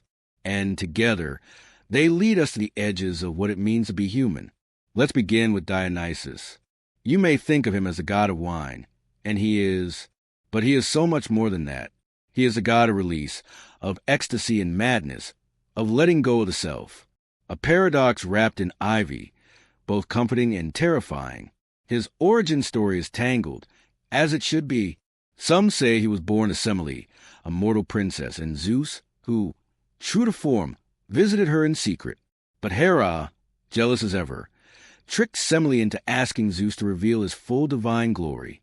Mortals, it turns out, are not built for thunder. Semele burned in the blaze of his presence. Yet Zeus, in a moment of divine improvisation, rescued the unborn Dionysus and sewed him into his own thigh. Yes, you heard that right. Dionysus was born again from Zeus's leg. It's not elegant, but it's unforgettable. From that moment, Dionysus lived between worlds, mortal and divine, Greek and foreign, masculine and feminine, sane and not quite so sane. He wandered, he grew, and wherever he went, vines burst through the earth. Panthers followed him. Women, maenads, danced barefoot in the woods, possessed by his wild presence. And behind the joy, there was always a shadow. Because Dionysus is not just a god of wine. He is the god of what wine does. He is the one who shows you who you really are or who you're trying very hard not to be. To the Greeks, Dionysus embodied the part of life that broke through structure. He was worshipped in ecstatic rites, sometimes at night, sometimes deep in the forest. The Orphic mysteries and backsheet festivals allowed initiates to slip free from identity, gender, class, and duty, even if just for a night, to taste the freedom of dissolution. It wasn't always peaceful. Pentheus, a proud king of Thebes, tried to suppress Dionysus's cult. The god, disguised as a gentle priest, lured him to spy on the women's rights. But Pentheus was torn apart, literally, by his own mother, driven mad by Dionysian frenzy. And yet, Dionysus wasn't a villain. He was balance. He came at the end of winter. He came after loss. He was a return of vitality, the wild joy that reminds us we're still alive. And for all his chaos, he was beloved. Temples rose in his name. Theaters were built in his honor. The city Dionysia festival in Athens became the birthplace of tragedy and comedy, sacred celebrations of storytelling, masks, and raw human emotion. Because theater, like Dionysus himself, walks the line between illusion and truth. Now, turn from the forest and follow the flutter of wings. Or is it just the whisper of sandals on marble? Hermes is here. If Dionysus teaches us how to lose control, Hermes shows us how to navigate it. The messenger god, the guide of souls, the trickster with a grin that suggests he's already stolen whatever you're looking for. Hermes is a god of transitions, travel, commerce, invention, and thievery. He is a protector of boundaries, and the one who slips right through them. Born in a cave, he was walking and stealing before the end of his first day. One of his first acts? Stealing Apollo's cattle. And not just stealing them, but walking backward to disguise his footprints and crafting sandals from bark. By sunset, he'd invented the lyre from a tortoise shell and gut strings, and charmed his way out of punishment by gifting it to Apollo. That's Hermes, fast, clever, and just disarming enough to get away with anything. But he's not just a jokester. Hermes had a vital, solemn role in Greek religion. He was Psychopompus, the sole guide, the one who led the dead to the underworld, not to judge, not to punish, but simply to escort, a quiet presence at the moment of death. Neither feared nor loudly worshipped, but always needed. To the ancients, he stood at crossroads, at the edges of fields, in those liminal places where magic happens. Travelers left offerings to him in the form of Herms. Stone pillars topped with his head, often with a certain anatomically conspicuous addition carved below. These stood as guardians of movement, fertility, and cheeky reminders that the divine lives in the everyday. Hermes was also the god of merchants, trade, negotiation, and yes, the occasional scam. But in the ancient world, that was part of the dance. Commerce was sacred, and Hermes, ever adaptable, was both a protector and its jester. He appears everywhere, on coins and plays, in dreams, a flicker of winged sandals across the twilight sky. And here's where it gets interesting. Though Dionysus and Hermes are rarely paired in myth, they are spiritual cousins. Both are liminal. Both connect opposites, life and death, mortal and divine, order and chaos. They are gods of change. And in the ancient world, change was something to be respected, even feared, because it reminded people that the line between the civilized and the wild was thinner than we like to admit. In some Orphic traditions, Dionysus is linked with the soul's rebirth, tore apart by titans, reborn in fire. Hermes, meanwhile, appears in esoteric texts as a keeper of hidden knowledge, later merging with the Egyptian Thoth to become Hermes Trismegistus, the father of alchemy and the mystical arts. Between them, these two gods whisper a strange truth. Transformation is divine. The in-between is sacred. Asterisk, asterisk. The Greeks understood this. Their myths weren't meant to be consistent. They were meant to reflect life, messy, contradictory, and beautifully uncertain. So when a festival was held for Dionysus, with its masks and madness, it wasn't just about wine. It was about freedom, about feeling, for one night, that the world could bend, and maybe, just maybe, you could let go. And when a traveler stepped onto a road, uncertain of where it led, a prayer to Hermes wasn't just about reaching a destination. It was about protection in the unknown, a little luck, a little cleverness, a little mischief, just enough to make the journey interesting. In art, they appear in vivid contrast. Dionysus is crowned with ivy, robes slipping from his shoulders, holding a wine cup or thyrsus, a staff wrapped in vines and crowned with a pine cone. His gaze is distant, ecstatic, as if he's watching something only the initiated can see. Hermes is lean, athletic, winged on his hat and sandals, sometimes even his ankles. He holds a caduceus, a staff with two serpents twined, a symbol that began as a sign of negotiation, and, quite curiously, later became a symbol of modern medicine. Together, they tell us that not all gods are warriors or rulers. Some are wanderers. Some dance in the dark. Gods who will walk with you, laugh with you, guide you. So now, as your breath slows and your thoughts soften like dusk on the Aegean, imagine them. Dionysus in a forest clearing. Music drifting softly, surrounded by flickering torches and dancers who have no need for names. Hermes on the road just ahead. A knowing look on his face, a coin in his pocket, ready to walk with you to the next chapter, wherever it may be. The vines settle. The wind quiets, the road becomes still, and two divine mischief makers quietly fade into dreams. The hearth, the grave, and the quiet gods at the center of the world. Take a deep breath and let it out slowly. We've wandered with warriors, dined with tricksters, stood beneath thunderclouds, and danced through vineyards. But now, in this final chapter, we come to a still place, a place of rest and a presence. Not absence, but the kind of quiet you find when you've arrived home and closed the door behind you. Tonight, we visit the two most overlooked gods in the Olympian family, Hestia and Hades. They don't seek the spotlight. They don't meddle, chase mortals, or fling weapons across the sky. In fact, They rarely leave their posts at all. One keeps the fire burning in every home. The other keeps watch over every soul. They are constancy in return, beginning and end. And despite mythology's focus on louder, flashier figures, without them, the whole divine order would simply fall apart. Let's begin with Hestia. She is the eldest of the Olympians, the firstborn child of Cronus and Rhea, and, in a twist of grim irony, the first to be swallowed whole by her paranoid father. Charming family, the Titans. When Zeus finally forced Cronus to disgorge his siblings, thanks to a potent herbal tonic, Hestia was the last to emerge. And so, poetically, she was both the firstborn and the last reborn, the alpha and omega of the Olympian order. Yet for all that drama, Hestia is perhaps the least dramatic deity of them all. She doesn't rage. She doesn't seduce or scheme. She doesn't go on adventures. She simply remains. Hestia is the goddess of the hearth, the sacred fire at the center of every Greek home, temple, and city. The hearth wasn't just a place to warm your hands or boil lentils. It was a spiritual anchor of life. Families gathered around it. Offerings were made there. Prayers began and ended in its flickering glow. In every Greek household, Hestia's flame was a quiet promise.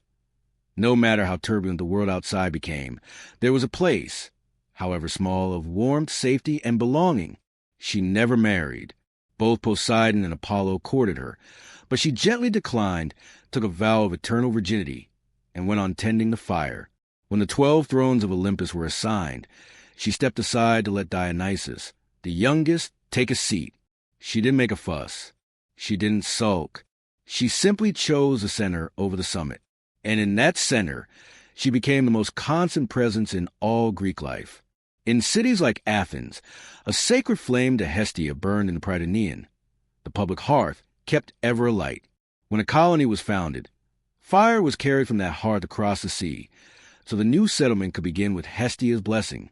In this way, she linked the old world and the new, one glowing ember at a time. She had no grand temples, because every home was her temple. She had no epic poetry, because her story was not one of conquest or calamity. She simply was. She made every rite, every offering, and every home possible. Even in sacrifice, she came first and last. Before the meat hit the altar, before the wine was poured, there was Hestia. And when the last drop fell and the smoke rose to the gods, there she was again. To us, that might seem modest, but to the Greeks, it was reverence of the highest kind. If Athena was the mind of the city and Artemis its wild edge, Hestia was its heart, quietly beating, never drawing attention, but always there. Now, shift with me from the hearth to the depths of the earth, to another god who rarely spoke, but who ruled over far more than most realized. Hades, lord of the underworld. He, too, was a child of Cronus and Rhea. He, too, was swallowed and later freed. When the war against the Titans was won, the 3 brothers drew lots to divide the cosmos. Zeus took the sky, Poseidon the sea, and Hades drew the underworld. Let's be clear, he wasn't cast down. He didn't lose. He simply accepted the role no one else wanted. Quietly, responsibly, without complaint. And for that, he was misunderstood. In later ages, especially under Roman and Christian influence, Hades was twisted into a demonic figure. But to the Greeks, he wasn't evil. He was inevitable. His realm wasn't hell. It was simply what comes next, the natural destination of every mortal life. To them, Hades was a somber, dignified ruler. Strict, yes, but not cruel. In fact, he's one of the few gods who never cheated on his wife or meddled in mortal affairs for sport. His name means the unseen one, and his famous helm of darkness allowed him to move invisibly even among gods, a fitting symbol for a god whose work was constant but unseen. He ruled with fairness and order.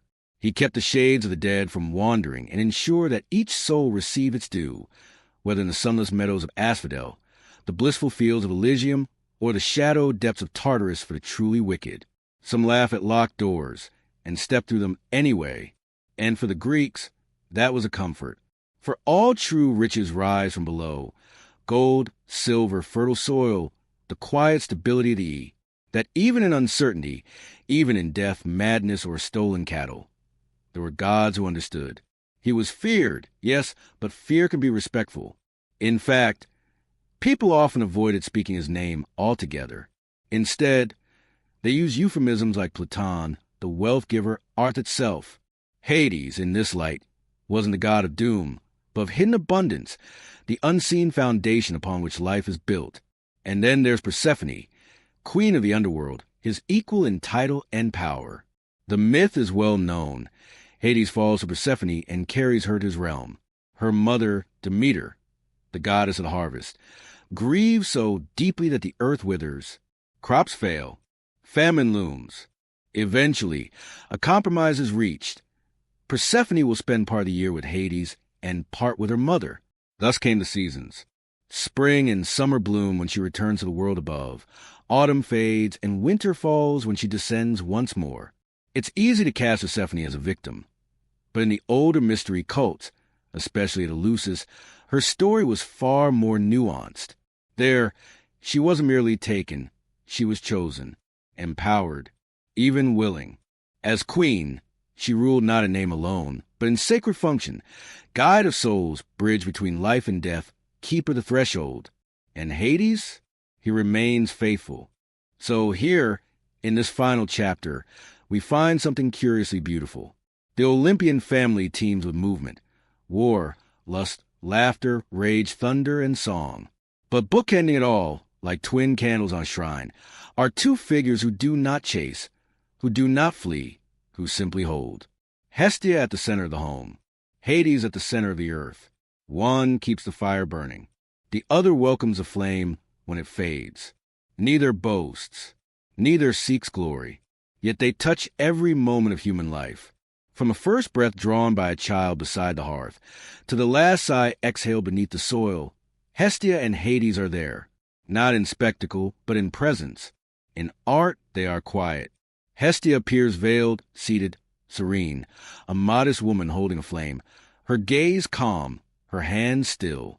She needs no crown. The hearth is her throne. Hades, often bearded and reserved, sits beside Persephone, sometimes holding a cornucopia, a quiet reminder that what lies beneath nourishes what grows above. His realm is not barren. It is the root from which life returns. And perhaps that's the lesson the Greeks left us. That glory isn't always loud, that power doesn't always parade, that the greatest forces in life are those that simply endure. So now let the fire burn low. Let the earth cradle your thoughts. In one corner of the hearth, a flame flickers, constant, unbothered by wind or time. Far below, in quiet halls of stone, a king walks the corridors of memory, steady, patient, unwavering. And in between everything you are, your joys, your fears, your becoming, let Hestia hold your dreams. Let Hades guard your rest. And let sleep take you gently to the place where the gods who stayed home still keep their watch. Of course, let's continue where the quiet watch leaves off. Not with thunder or fanfare, but with a whisper at the edge of sleep, a stirring in the unseen places where the gods still walk. This is not an ending. It is a turning. The flame on the hearth flickered once, twice, not from draught, but as if it had drawn breath. Hestia, veiled in the soft light of the Prytanean, lifted her eyes from the coals. She did not startle. Nothing ever startled her. But she noticed, and for Hestia, to notice was an act, slowly, surely, like the turning of the seasons. Far below, in the halls of shadow and memory, Hades paused mid-stride. His hand rested on the pommel of his ebony scepter. The river Lethe, usually murmuring its lullaby of forgetfulness, had stilled. Even the shades in the asphodel meadows seemed to hold their breath, though they no longer breathed. Something was shifting, not breaking, not yet, but shifting, like roots beneath stone, like tides turning in deep water. The kind of change that does not announce itself with lightning, but with silence so complete it hums. In Olympus, the feasting had quieted. No one had called for more wine. No one had plucked a lyre string. Even Dionysus sat still, his cup half raised, his ivy crown drooping slightly as if sensing the hush. Hermes, who had been mid-step toward the door, always leaving, always arriving, stood frozen, one sandal hovering above the marble floor. "Aren't you going to ask?" whispered Apollo, his fingers resting lightly on his lyre. Hermes didn't answer. He tilted his head, listening not with his ears, but with the spaces between them. Down on earth, in a village nestled between olive groves and sea cliffs, a child woke. Not from nightmare, not from thirst, but because the fire in the hearth had gone out, yet still glowed. The child crept to the threshold of the home, bare feet on cool stone, and saw it. The embers pulsed like a heartbeat, though no wood remained. And from the ashes rose not smoke, but a single white flower, pale, unseasonal, blooming without root or rain. The child reached for it, and the world held its breath. The flower was not of this earth. It bore no scent, yet the air around it thickened with memory, of milk spilled on sun-warmed tiles, of a grandmother's lullaby half remembered, of the first time you knew you were loved. The child did not pluck it. Instead, she sat beside it, cross-legged, and waited. Hours passed. Dawn came, but the light did not touch the flower. It remained in its own twilight, untouched by sun or shadow. By midday, the village priestess arrived, drawn by whispers and unease. She knelt, eyes wide, not with fear, but recognition. "This is a narcissus," she murmured, "but not the kind that grows in fields." Indeed, it was the very flower that had bloomed beneath Persephone's fingers on that long-ago day when the earth split open and Hades rose in his chariot of night. The same bloom that marked the threshold between worlds. The priestess bowed her head. "The queen is calling." In the underworld, Persephone stood at the bank of the Styx, her gown the color of twilight and ash. She held no scepter, wore no crown, but the dead bent their heads as she passed. She had been tending her garden of pale blossoms when the tremor came, a single note, low and resonant, like a bell ringing underwater. It had come from the surface, not from her mother, not from mortals praying, but from somewhere between, a place not mapped by gods or men. She turned to Hades, who had appeared beside her without sound. "Did you feel it?" He nodded. "The veil thins." "Not just thins," she said softly. "It tears. Somewhere." Hades did not speak for a long moment. Then, "It is not our place to mend it, but it is not Zeus's either," Persephone replied, "nor Athena's. This is older than Olympus, older than the Titans." Hades looked at her, really looked, and in that gaze was not command but trust. "Then who?" Persephone smiled, and it was the first true smile she'd worn since winter began. "The ones who walk the edges." She turned to the west, where the shadows pooled deepest. "Hermes," she called, though her voice was barely a breath. "And Dionysus." The wind carried her words, not upward, but sideways, into places where roads fork and stories blur. Hermes heard her first. He had finally lowered his foot to the floor in Olympus, drawn by the same silence that had frozen the others. Now, her voice coiled around his ankle like a vine. He glanced at Dionysus, who was already rising, wine forgotten, eyes clear for the first time in centuries. "They're calling us," Dionysus said, not as question, but as fact. "To do what?" Hermes asked, though he already knew. "To remember." And with that, they stepped not down from Olympus, but aside, into the space between stones, between notes, between breaths. One moment they were in the Hall of Gods. The next, they stood on a wind-swept cliff overlooking a sea that shimmered with more stars in the sky above. Below, in the village, the child still sat by the glowing flower. Meanwhile, Hephaestus had felt it too, not in the air, but in the metal, in his forge on Lemnos. The bronze cooling on his anvil had rippled, not from heat, but as if something beneath the earth had turned over in its sleep. He set down his tongs, wiped his brow, listened. The fire in his hearth burned green for 3 heartbeats. He frowned. That hadn't happened since the day the Titans fell. From the shadows of his workshop, a voice. "You feel it, don't you?" He turned. Athena stood in the doorway, owl perched on her shoulder, her armor dull with traveled dust. She had not come as a warrior, but as a seeker. "The balance shifts," she said. "Not broken, but bent." Hephaestus grunted. Bent things can be straightened, or they can snap, or they can become something new, Athena replied. He looked at her. You're not here for a lecture. No, she said. I'm here because the hinge you forged for Olympus, the one Ares keeps slamming, is groaning. And I think it's not the door that's heavy. It's the world on the other side. Hephaestus walked to his workbench, picked up a half-finished key, no bigger than a thimble, intricately toothed, made of star iron and river silver. I've been dreaming of this, he admitted, but I don't know what it opens. Athena stepped forward. Then perhaps we should find the lock. Back in the underworld, Hestia had arrived. No one saw her come. She did not walk the roads of the dead. She simply was, standing beside Hades and Persephone as if she'd always been there, a small brazier of eternal flame cradled in her hands. You left the hearth, Persephone said, not in accusation, but wonder. It is never left, Hestia replied. It only moves. She set the brazier on the bank of the Styx. The fire did not flicker. It sang, a low, wordless hymn that made the waters ripple in time. The shades nearby turned toward it as moths to light, not with hunger but with peace. The terror is not in the underworld, Hestia said, nor on Olympus. It is in the in-between, in the places mortals forget to honor. Like crossroads, Hades murmured. Like thresholds, Persephone added. Like the moment between waking and dreaming, Hestia finished. And in that moment, they all understood. The gods had grown comfortable in their domains. Zeus in his thunder, Poseidon in his waves, Athena in her strategy. Even Hades and Hestia, in their quiet constancy, had become fixed. Anchors, yes, but anchors nonetheless. But the world was not static. Mortals had stopped lighting fires at crossroads. They no longer left wine for Hermes at doorways.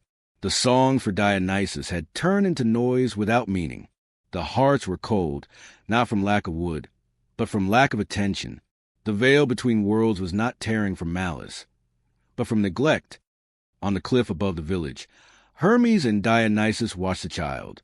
She shouldn't be able to see the flower, Hermes said. Mortals lost that sight generations ago. She hasn't been taught to unsee, Dionysus replied. She still dreams with her eyes open. They descended the path, not as gods, but as wanderers. Hermes in a traveler's cloak, Dionysus with a wineskin slung over his shoulder and ivy woven through his hair like a common reveler. The child looked up as they approached. She did not flinch. She pointed to the flower. It's singing, she said. Dionysus knelt. What does it sing? The song my grandmother forgot, the child whispered. But I remember. Hermes exchanged a glance with Dionysus. This was worse and better than they'd feared. The child was a rememberer, one of the rare ones who could hold the old threads of the world. And where there was one, there would be more. The terror is here, Dionysus murmured. Not in the earth. In memory. Hermes nodded. And memory is the first thing mortals abandon when they think they've outgrown the gods. But we haven't, the child said, as if hearing their thoughts. We just forgot how to listen. Far away, in Athens, a young philosopher closed his book. He had been reading Plato's account of the soul's journey. But something felt hollow in the words. Too neat, too clean. He stepped onto his balcony and looked up at the moon, and for the first time in years, he did not see a celestial body. He saw a face, serene, watchful, familiar. Artemis. She did not speak. She did not need to. Her presence was a question. Asterisk, do you still walk the wild places? Do you still honor the spaces between? Asterisk. The philosopher bowed his head, and in that gesture, something unseen mended just a little. In the forge, Hephaestus and Athena stood before a map, not of cities or seas, but thresholds, places where the divine had once touched the mortal and left a mark. Delphi, Eleusis, Dodona, the sacred groves of Arcadia, the crossroads of Thebes. The terror will spread from the weakest point, Athena said. And the weakest point, Hephaestus said, is where no one tend to flame. He held up the small key. This isn't for a lock. It's for a weave. We don't need to fix the tear. We need to stitch the worlds back together, with attention. Athena's eyes gleamed. Then we must remind mortals how to see. But who will listen? Hephaestus asked. Athena smiled. The ones who still dream. The ones who sit beside impossible flowers. The ones who leave offerings at empty shrines. Back in the underworld, Hestia stirred the coals in her brazier. The work begins not with grand gestures, but with small fires. Light one hearth. Sing one old song. Leave one coin at a crossroads. The rest will follow. Hades nodded. I will send no specters, no omens, but I will allow the dead to whisper a little louder in dreams. Persephone turned to the north, and I will walk the earth again, not as queen of winter, but as keeper of the threshold. I will find the rememberers. I will teach them the old names. Hestia placed a hand on her arm. And I will be with you, in every flame you pass, in every home you enter. On the cliff, the child stood. The flower had vanished, but its song lingered in her bones. She took Hermes' hand. Dionysus placed a wreath of ivy on her head. You're not alone, Dionysus said. You never were, Hermes added, and together, the three of them walked toward the village. Not to announce a god's return, but to rekindle a single hearth. Then another, and another. Behind them, the seaside. The stars blinked. And far above, in the silent halls of Olympus, Zeus finally closed his eyes, not in sleep, but in surrender to a truth he'd long ignored. The gods do not rule the world. They tend it, and tending is work that never ends. In the days that followed, strange things began to happen. A blacksmith in Corinth found his forge glowing with green fire at dawn, and in the cooling bronze lay a perfect replica of an ancient herm, long lost to time. Delay, but they remembered, and remembering was the first stitch in the great weave. Meanwhile, Hephaestus and Athena traveled not as gods, but as craftsmen and scholar. They visited workshops, schools, sanctuaries in ruin. Hephaestus taught blacksmiths how to shape not just tools, but intent, how to pour memory into metal. Athena sat with poets, reminding them that stories are not entertainment, but vessels for truth. And always, always, the child walked ahead of them. Her path marked by small flames that burned without fuel, by songs that rose from nowhere and vanished on the wind. She was gathering something. Not followers, not worshippers, witnesses. Deep in the earth, the Titans stirred, not to rise, not to war, but because they, too, had felt the shift. In Tartarus, Cronus opened his eyes for the first time in millennia. He did not rage. He wept. What is this? He asked the darkness. It is forgiveness, came a voice, soft, ancient, female. Rhea, his wife, his victim, his sorrow. The world is remembering, she said. Not just the pain, but the whole story. Cronus bowed his head. And in that gesture, something else mended, deep, deep down, where even Hades rarely went. The past was not being erased. It was being held. On Olympus, Aphrodite stood at the edge of the clouds, watching the child walk the earth. Ares joined her, arms crossed, brow furrowed. She's just a mortal, he grumbled. She's a first note in a new song, Aphrodite replied. And you, my love, will learn to dance to it.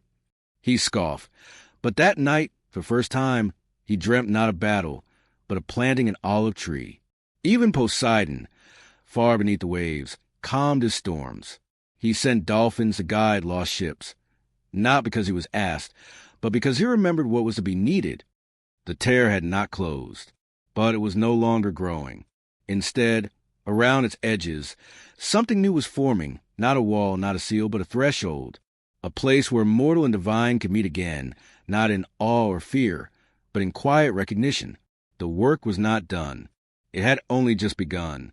And in the space between breaths, between stars, between the last ember and the first dawn, the gods leaned in not to command, but to listen. For the child was singing now, and the world, at long last, was learning to sing back. Of course. Let's step deeper into the weave, beyond the first stitch, into the living tapestry where gods and mortals meet not in myth, but in moment. This is not a finale. It is a threshold, and the story breathes on. The child's name was Alara. No one had asked it before. Names, after all, are thresholds too, doorways into being. But when she spoke it to Hermes on the third night of their journey, the wind stilled as if to memorize it. Dionysus smiled. Ilera, he repeated, and the ivy at his wrist unfurled a new tendril, green as dawn. They were walking west now, toward the sea that never slept. Behind them, villages glowed with rekindled hearths, not because Ilera had commanded it, but because she had remembered how fire should sound, not crackling with hunger, but humming with presence. And those who heard it remembered too. But the tear was not mending evenly. In the east, near the ruins of forgotten Oracle, the veil had grown thin in a different way, not with song, but with silence. A heavy, hollow quiet that swallowed birdsong and left crops withering in fields that should have been lush. Mortals there spoke in whispers, as if afraid their voices might shatter the air. They've forgotten how to speak to the unseen, Dionysus said, frowning as they crested a hill and saw the grayed-out valley below. Or they were taught not to, Hermes added, his caduceus dimming in his hand.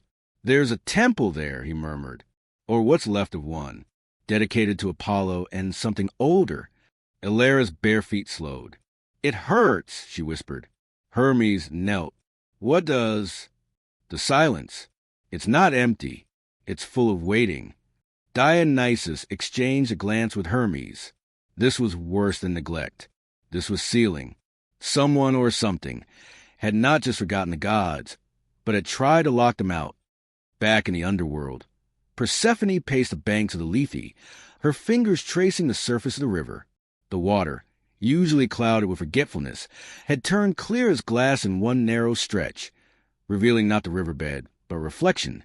Ilera, standing at the edge of the Silence Valley. She's found the wound, Persephone said. Hades appeared beside her, his shadow pooling at his feet, like ink. Not a tear, he corrected. A scar. Someone tried to close the veil with force, not care. Hestia, seated nearby with a brazier, stirred the coals. Force leaves edges sharp, and sharp edges cut both ways. Persephone turned. I must go there. Hades did not argue. He simply reached into folds of his cloak and withdrew a pomegranate, its skin glowing faintly from within. Take this, he said. Not as fruit, as key. She took it. The seeds inside chimed like tiny bells. In Olympus, Athena and Hephaestus had arrived at the ruins of the temple of Apollo at Delphi. But the omphalos, the sacred stone said to mark the navel of the world, was cracked, not broken by earthquake or war, but by something more insidious, a spell of erasure, woven in iron and silence. Hephaestus touched the stone. It's been bound. With logic, Athena murmured, her fingers tracing invisible runes in the air. Someone used reason to deny the irrational, the divine. They built a cage out of certainty. Hephaestus grunted. Certainty is the hardest metal to forge, and the most brittle. He unslung his pack and withdrew the small key he'd been shaping for days. It pulsed in his palm.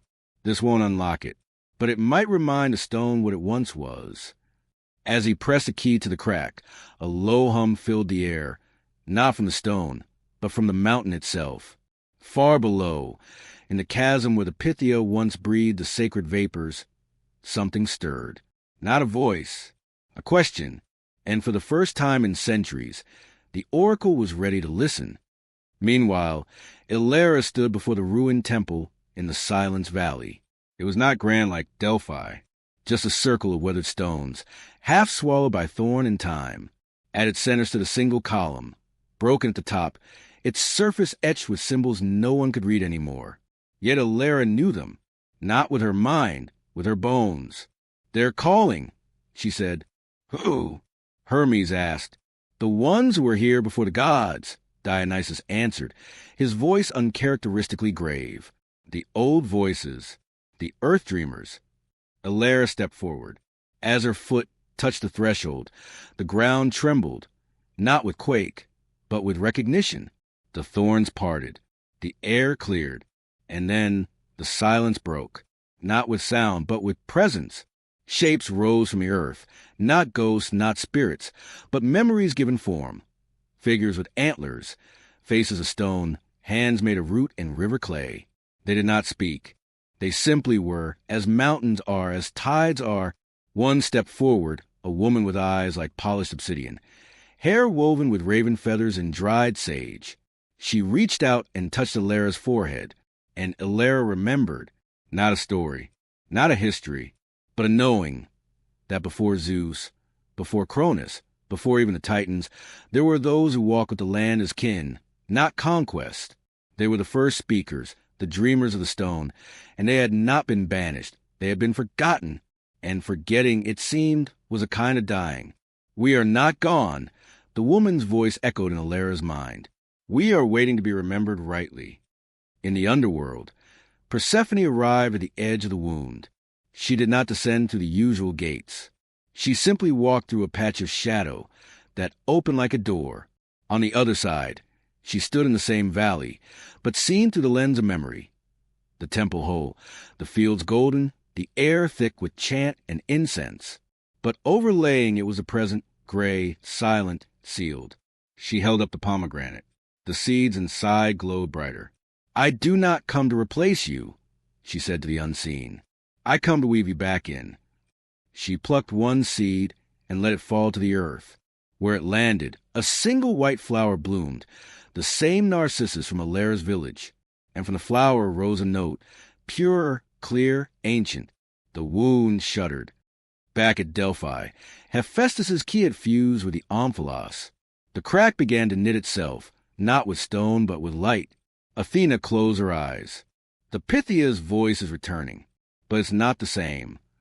No, Hephaestus agreed. It's older, deeper.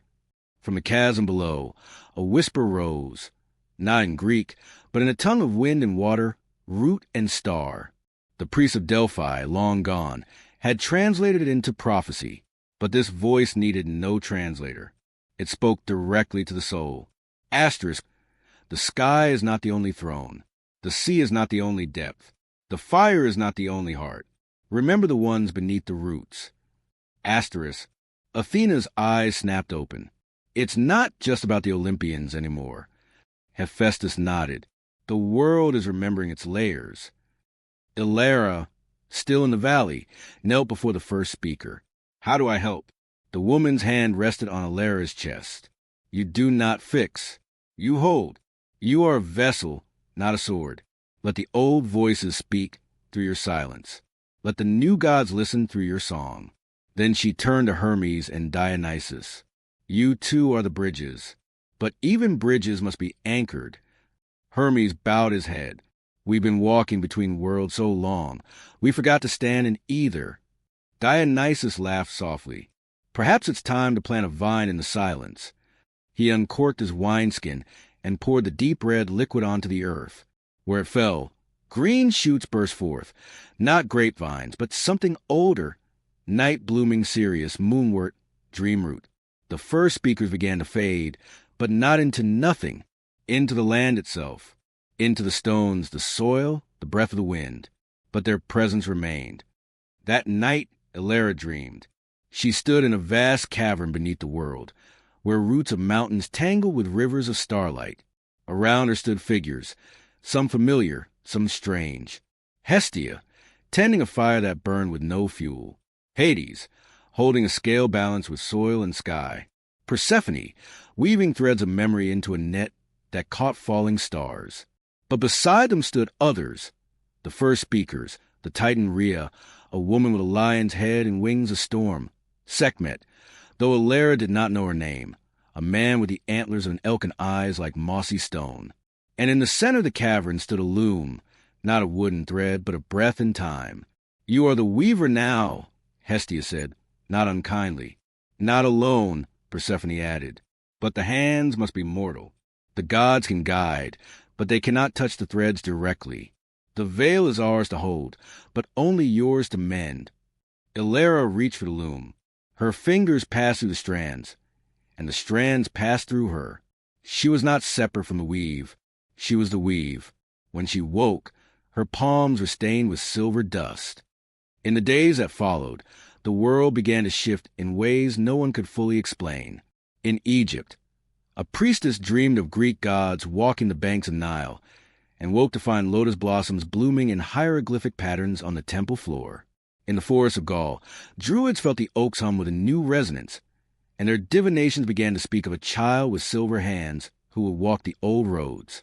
In Athens, the philosopher who had seen Artemis and the moon began to teach not just logic, but listening, how to hear the wind as language, the river as prayer, and in the silenced valley, life returned. Not because the old temple was rebuilt, but because people started leaving offerings again, not to gods, but to the land itself. A bowl of milk, a song at dawn, a moment of stillness. The first speakers did not demand worship. They only asked to be acknowledged. On Olympus, the gods gathered, not for feast or council, but for witness. Even Ares stood quietly, his usual bluster stilled by something he couldn't name. Aphrodite held his hand. Poseidon had risen from the deep, his trident resting at his feet, like a staff of pilgrimage. Athena and Hestia stood side by side, their work not done, but transformed.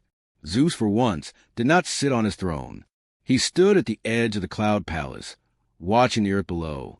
"We thought we were the end of the story," he said, his voice rough with something like humility. "But we were only a chapter." Hera, beside him, placed a hand on his arm. "And chapters must make room for new voices." Apollo approached, his lyre silent. The oracle at Delphi speaks again, but not of kings or wars, of roots, of memory, of belonging. Dionysus and Hermes arrived then, with Hera between them. She did not bow.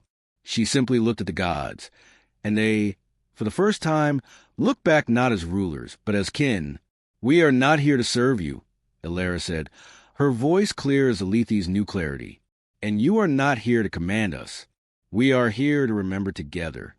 Zeus nodded, and in that nod, the old order did not fall. It expanded. Deep in Tartarus, Cronus felt the shift. The chains that bound him did not break. They softened, turned to vines that cradled rather than constricted. He looked up and saw his daughter Rhea standing before him, not as accuser, but as sister. "The world is healing," she said. He wept, not in sorrow, but in release. "Then let me help, not as king, but as elder." And for the first time, the deepest pit of the underworld bloomed with moss and moonlight. The story is not ending. It is unfolding. In a village by the sea, Hera teaches children how to leave offerings at crossroads. Not with fear, but with friendship. In the forge of Lemnos, Hephaestus crafts keys that do not open doors, but awaken memory in those who hold them. In the wild woods, Artemis walks with maidens who no longer fear the dark, because they've learned it is not empty. In the quiet halls of the underworld, Hades and Persephone host souls not as prisoners, but as guests on a long journey home. And Hestia? She is everywhere, in the first flame of every hearth, in the last breath of every elder, in the space between once upon a time and what comes next. The veil is not whole. It is alive, breathing, shifting, singing. And somewhere in the space between stars, a child with silver hands reaches for the next thread, and the story continues. Of course, let us step once more into the living myth, not to conclude, but to deepen. The veil is breathing, the roots are stirring, and the story, ever restless, turns again.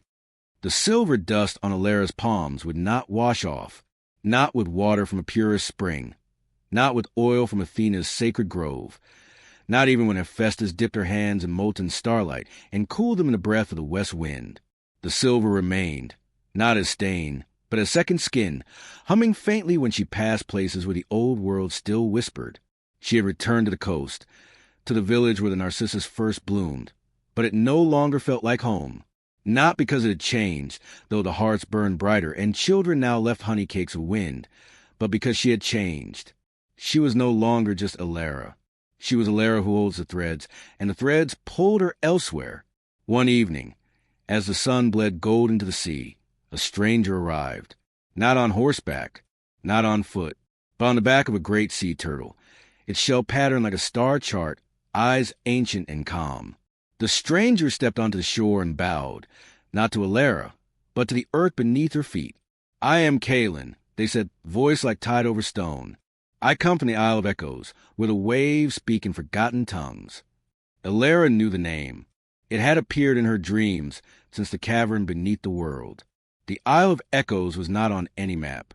It drifted, sometimes near Crete, sometimes near the Pillars of Heracles, sometimes nowhere at all, a place where sound did not fade, but linger forever, layered like sediment.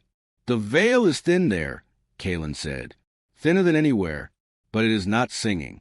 It is screaming. Elara felt the silver on her palms flare cold.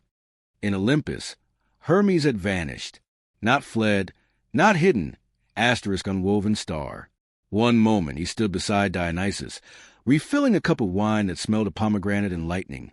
The next, his sandals hung empty in the air, his caduceus fallen to the floor, still shimmering with afterimage. Dionysus picked it up. "He's not gone," he murmured. "He's been called." But by whom? Even the gods did not know. Only Hestia, tending a new flame in the heart of the celestial halls, whispered. The echoes remember him. They always have. For Hermes had not always been the Olympian messenger. Long before Zeus, before even the Titans, he had been something else. Something older, a spirit of the in-between, born of breath and boundary. The Isle of Echoes was one of his first sanctuaries. And now, it needed him again. Kalen led Elara down to the shore at midnight. The sea turtle waited, patient as geology. As they climbed onto its shell, Elara felt the silver in her palms resonate with the creature's pulse. It was not animal, not entirely. It was a memory made flesh, a guardian shaped in the collective longing of sailors who'd whispered prayers into the deep. "We go to mend a sound," Kalen said as the turtle slipped beneath the waves. Not a silence, a sound that should not be. "What sound?" Elara asked. The first lie. Beneath the sea, the world was not dark. Light came not from sun, but from within, jellyfish trailing constellations, coral chiming in currents, the bones of sunken ships glowing with the dreams of those who'd sailed them. Elara saw figures moving through the deep, not ghosts, but echoes. A Phoenician trader counting beads, a Spartan boy singing a lullaby to calm his fear, a woman from Atlantis. Yes, it had been real once, weaving seaweed into a crown for her daughter. They linger because their stories were cut short, Kalen explained. But on the isle it is worse. Their single sound repeats, over and over, distorting everything it touches. What is it? Elara pressed. Kalen's eyes filled with sorrow. It is the voice of someone who swore they would never return, and then did. In the drifting Isle of Echoes, time did not flow, it pooled. Shorelines shifted with every breath. Forests grew and withered in a single afternoon. Temples rose from sand only to be swallowed again by tide. And through it all, the sound played, a man's voice, ragged with grief and fury, shouting, asterisk, "I will not come back." Asterisk, but he had. Hermes stood on a cliff of singing obsidian, his wings folded tight, his face pale. Around him, the echoes of that vow repeated endlessly, twisting into other lies. Asterisk, "I won't forget. I'll always protect you. This will be the last time." Asterisk, each one framed the veil a little more. He had come because the island had called his oldest name, a name he'd not heard since the world was young and roads were only paths in the mind. And now, trapped in the loop of his own broken promise, he could not leave, for Hermes, the god of transitions, had once failed to cross a threshold, not from lack of speed, but from fear. Elara and Kalen arrived as the tide receded, revealing a beach made of shattered mirrors. Every step showed a different reflection. Elara as an old woman, as a queen, as a root in the earth, as a star. "The island shows you what you might become," Kalen warned. "Do not linger in any one image." At the cliff's base, they found Hermes. He did not turn as they approached. He simply said, "I swore I'd never return here. Not after what I did." "What did you do?" Elara asked gently. Hermes finally looked at her. His eyes held centuries of regret. "I was the first guide. Before souls went to Hades, they wandered. I led them to rest. But one soul, a child, I lost her in the fog between worlds. I panicked. I ran. and I swore I'd never walk these paths again. The island had remembered his oath and his failure. Now, the lie of his promise, I will not come back, echoed through every stone, poisoning the truth of the place. The veil isn't torn, Hera realized. It's grieving. High in the drifting halls of Olympus, a new presence stirred. Not a god, not a mortal, but something in between, a being woven from all the unkept promises ever spoken. It had no name, but it wore 1,000 faces. A lover who said forever and left at dawn, a king who swore justice and ruled with greed, a parent who promised safety and vanished in war. It stood at the edge of the cloud palace, its form shifting like smoke. Zeus rose, thunder gathering in his palms, but Athena stayed his hand. "It is not an enemy," she said. "It is a consequence." The being spoke, its voice a chorus of broken vows. Asterisk, you called us lies, but we were only human. And you, gods, taught us to swear by your names, then laugh when we failed. Asterisk, the Olympians fell silent. Even Hera looked away. For the first time, they saw the cost of their own myths, the weight of perfection they demanded, the rigidity of oaths sworn in their honor. Mortals had cracked under the pressure, and the cracks had become chasms. "We never meant," Zeus began. "But you did," the being replied, "and now the world is full of echoes that cannot rest." Back on the isle, Hera approached a cliff where Hermes' voice still looped through the air. She did not try to silence it. Instead, she sat on the obsidian, closed her eyes, and listened, not to the words, asterisk, "I will not come back," asterisk, but to the silence beneath them. There, in the space between syllables, she heard the truth, asterisk, "I was afraid," asterisk. She opened her silvered palms and pressed them to stone. The island shuddered. The mirrors on the beach rearranged themselves, not into futures, but into possibilities. What if Hermes had stayed? What if he'd searched longer? What if the child had found her own way? The echo softened. The lie did not vanish, but it made room for the truth beside it. Hermes fell to his knees. "I'm sorry," he whispered, not to the island, but to the memory of the child. And from the sea, a single bell chimed. The child's echo finally heard. In the underworld, Persephone felt the shift. She had been walking the banks of the Lethe when the water began to ripple, not with forgetfulness, but with recognition. Shades who had wandered for centuries suddenly paused, turned, and began to speak, not in moans, but in clear voices, telling stories they'd long forgotten. Hades appeared beside her. The veil is learning to hold more than one truth at once. Persephone smiled. It's not about fixing the past. It's about letting it breathe. She plucked a pomegranate from her garden and pressed it into the river. The seeds dissolved, and the Lethe's waters turned clear as crystal, reflecting not just what was lost, but what might yet be reclaimed. On the Isle of Echoes, Hera, Calin, and Hermes stood at the water's edge as the turtle returned. "We must go to the next place," Calin said. "The veil is thin in the desert now. The sands are forgetting how to hold stories." Hera nodded, but before she climbed onto the turtle's back, she turned to Hermes. "You don't have to keep running." He looked at his wings, still bright, but no longer frantic. "I'm not running," he said. "I'm returning to all the places I left too soon." And with that, he stepped not onto the turtle, but into the wind, his sandals flashing once, then vanishing. He was going back to every crossroads, every threshold, every soul he'd failed, not to erase his mistake, but to sit with it, to say, "I am here now." In the drifting desert of Ithra, where dunes sang the names of forgotten cities, a new sound began to rise. Not a scream, not a lie, but a lullaby. A young woman, wrapped in indigo cloth, knelt in the sand, cradling a clay pot filled with water from a hidden spring. She was not alone. Around her, figures shimmered, ancestors, jinn, star weavers, watching as she poured the water onto the dune. "Drink," she whispered. "Remember." The sand drank, and in its depths, the story of a city that had vanished, not from war, but from shame, began to bloom again, not as ruin, not as glory, but as lesson. She looked up as the turtle surfaced from a mirage. Hera stepped onto dune, her silver palms glowing in the moonlight. "You came," the woman said. "I was called," Hera replied. The woman smiled. "Then let us teach the sands to hold joy as well as sorrow." In Olympus, the being of broken vows had not left. It stood now in the center of the hall, its form quieter, less accusing. Athena approached it, holding out a scroll, not of laws, but of amendments.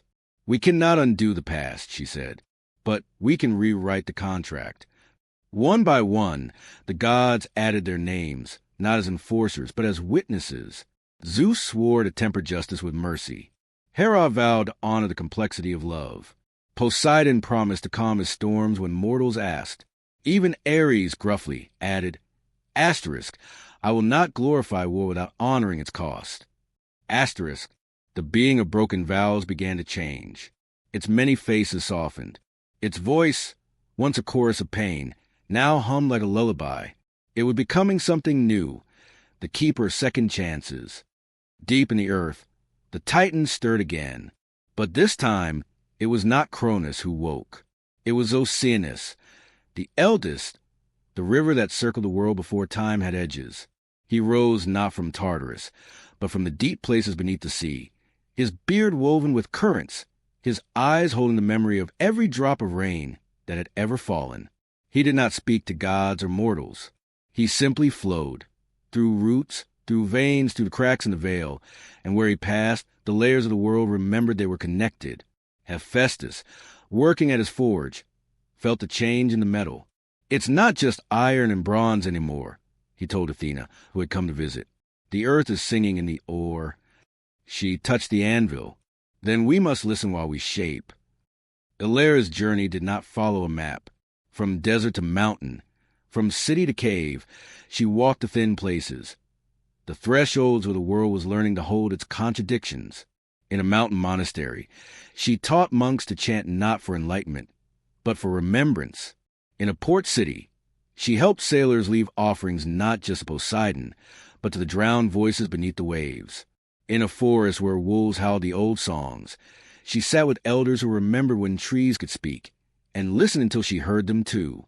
The silver on her hand spread, not as infection, but as invitation.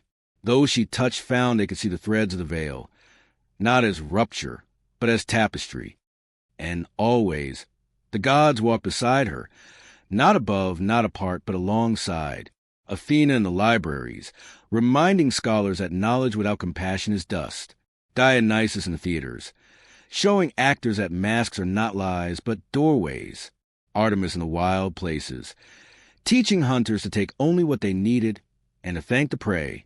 Hestia in every hearth, whispering that home is not a place, but a practice of care. Even Hades left the underworld once, to stand at the edge of a battlefield after the fighting had ceased. He did not judge the dead. He simply knelt, closed their eyes, and said, "You are remembered." And for the first time, the shades of soldiers did not march in endless circles, but laid down to rest. But the work was not without cost. In a valley where a dam had been built over a sacred spring, Hera faced resistance. The engineers called her a dreamer. The politicians called her a threat. They had paved over the spring, silenced the nymphs, and called it progress. That night, the dam cracked, not from earthquake, not from sabotage, but because the spring beneath it had begun to sing again, a low, insistent hum that vibrated through concrete and steel until the walls could no longer hold. The engineers fled. The politicians blamed acts of God, but Hera stood in the rising water and wept, not for the ruined dam, but for the decades of silence that had made such violence necessary. Progress, she realized, was not the enemy. Forgetting was. Now, as the first rains of autumn fall on the Isle of Echoes, Hera stands at a new threshold. Kalin has brought news of a place deeper than sea, higher than sky. The looming vault, a cavern at the center of the world where the first thread was spun. It is there, they say, that the final choice must be made, not to mend the veil, but to decide what kind of world will grow from its mended places. Will it be a world of rigid order, where gods command and mortals obey, or a world of fluid belonging, where every voice, divine, mortal, earthborn, is part of the song? Hera does not know the answer, but she knows the question must be asked, not by her alone, but by all who remember. And so she turns to the west, where the turtle waits, and steps forward once more. The silver on her palms glows like moonlight on water, and the story, ever unfolding, breathes on. Of course, let us descend, not into conclusion, but into the next layer of the dream. The veil is no longer torn, but alive, and it is calling deeper. This is not an ending. It is a spiraling inward, where myth meets marrow. The looming vault was not a place you found. It found you. Hera knew this the moment the turtle vanished beneath the waves, not into sea, but into stone. One moment she stood on its shell, salt wind in her hair. The next, she was falling, not down, but through layers of memory, time, and root. She passed through strata older than language, the whisper of the first river, the sigh of the first mountain settling into its bones, the hum of stars condensing from mist, and then stillness. She landed softly on a floor of petrified starlight, cool and smooth as river glass. Around her, walls rose not of rock, but of woven time, threads of gold, obsidian, moss green, and blood crimson spiraling upward into darkness. At the center of the chamber stood the loom. It was not made of wood or metal. It was made of breath. For posts rose like ancient trees, their bark shimmering with the faces of those who had tended the world before names existed. Between them stretched threads, not taut, but alive, pulsing like veins. Some glowed, some frayed, some knotted in places where sorrow had hardened into stone. And seated before it, hands hovering but not touching, was a figure cloaked in shadow that shifted like smoke. "You are late," the figure said, voice neither male nor female, young nor old, but deep as if spoken from the earth's core. "I didn't know the way," Hera replied. "You did," the figure said. "You just forgot how to trust your own remembering." Hera stepped forward. The silver on her palms flared, casting light that did not illuminate, but revealed, showing not objects but connections. She saw how her own pulse echoed in the loom's threads, how her breath matched its rhythm. "Who are you?" she asked. "I am the weaver before weavers," the figure said. "I am the hand that spun the first thread, so the gods would have something to shape. I am not worshipped. I am listened to." Hera knelt. "Why am I here?" "Because the veil is not just mended," the weaver said. "It is pregnant, and it must decide what kind of world it will birth." Above, in the drifting layers of the world, the changes deepened. In the cities, people began to dream the same dreams, not of apocalypse, but of recognition. A banker in Athens dreamed of planting olive trees where his bank stood. A soldier in Thebes dreamed of laying down his spear and teaching children to weave. A priestess in Delphi dreamed not of prophecies, but of listening, truly listening, to the wind. And when they woke, they did not dismiss the dreams as fantasy. They acted. Temples became gardens. Marketplaces became circles of dialogue. Weapons were melted into plowshares, not by decree, but by choice. Athena watched from a balcony in Athens, her owl silent on her shoulder.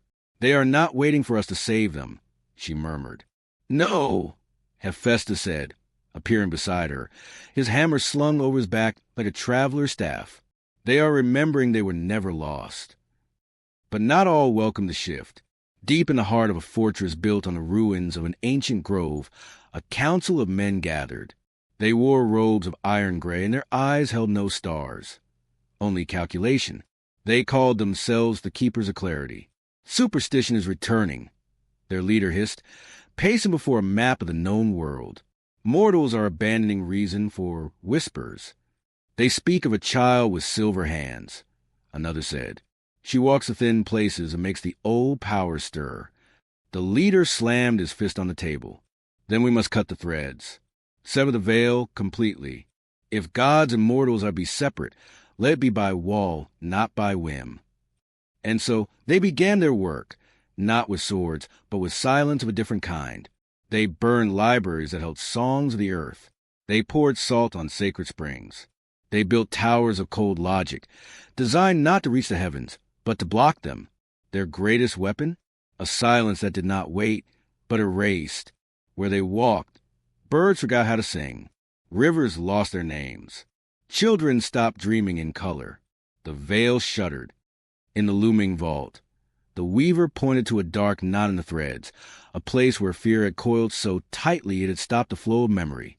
"They are building a wall," the weaver said. "Not of stone, but of forgetting." Hera reached out, her silver fingers trembling. "Can I undo it?" "Not by force," the weaver replied. "Walls built on fear collapse only when the fear is seen, not shamed, not fought, but held." Children ran barefoot through the dust, laughing, already weaving stories of their own. She did not speak of what she had seen. She did not need to. The world had changed not in grand gestures, but in small, sacred acts. A shared meal, a song at twilight, a hand held in silence. In Olympus, the gods no longer ruled from clouds. They walked among mortals, not as kings, but as kin. Athena taught children to ask why. Not to find answers, but to stay curious. Hephaestus helped farmers mend their plows. His forge now a place of community, not just creation. Even Ares sat with veterans, not to glorify battle, but to honor the cost of peace. Hestia remained in every home, not as a goddess to be worshipped, but as a presence to be welcomed. The warmth of fire, the safety of the threshold, the quiet joy of belonging. Hades and Persephone still tended the underworld, but it was no longer a place of finality. It had become a garden of rest, a space where souls would reflect, heal, and when ready, return, not as reborn, but as remembered. And Hermes? He still wandered, but now he carried not just messages, but moments, a whispered, "I'm sorry," a long overdue "thank you," a child's first, "I love you." He no longer needed wings. He walked slowly, meeting eyes, holding space. Dionysus poured wine at every table, but it was never just wine. It was joy, yes, but also grief, forgiveness, the courage to be human. One evening, as the stars blinked awake, Hera sat by the sea with Kalin, the turtle resting in the shallows like a shadow of the deep. "Is it over?" Kalin asked. Hera smiled. "Myths aren't meant to end. They're meant to be lived." And in that moment, the veil did not disappear. It simply became transparent, like glass, like breath, like the space between one heartbeat and the next. Mortals and gods, earth and sky, memory and hope, they were never separate.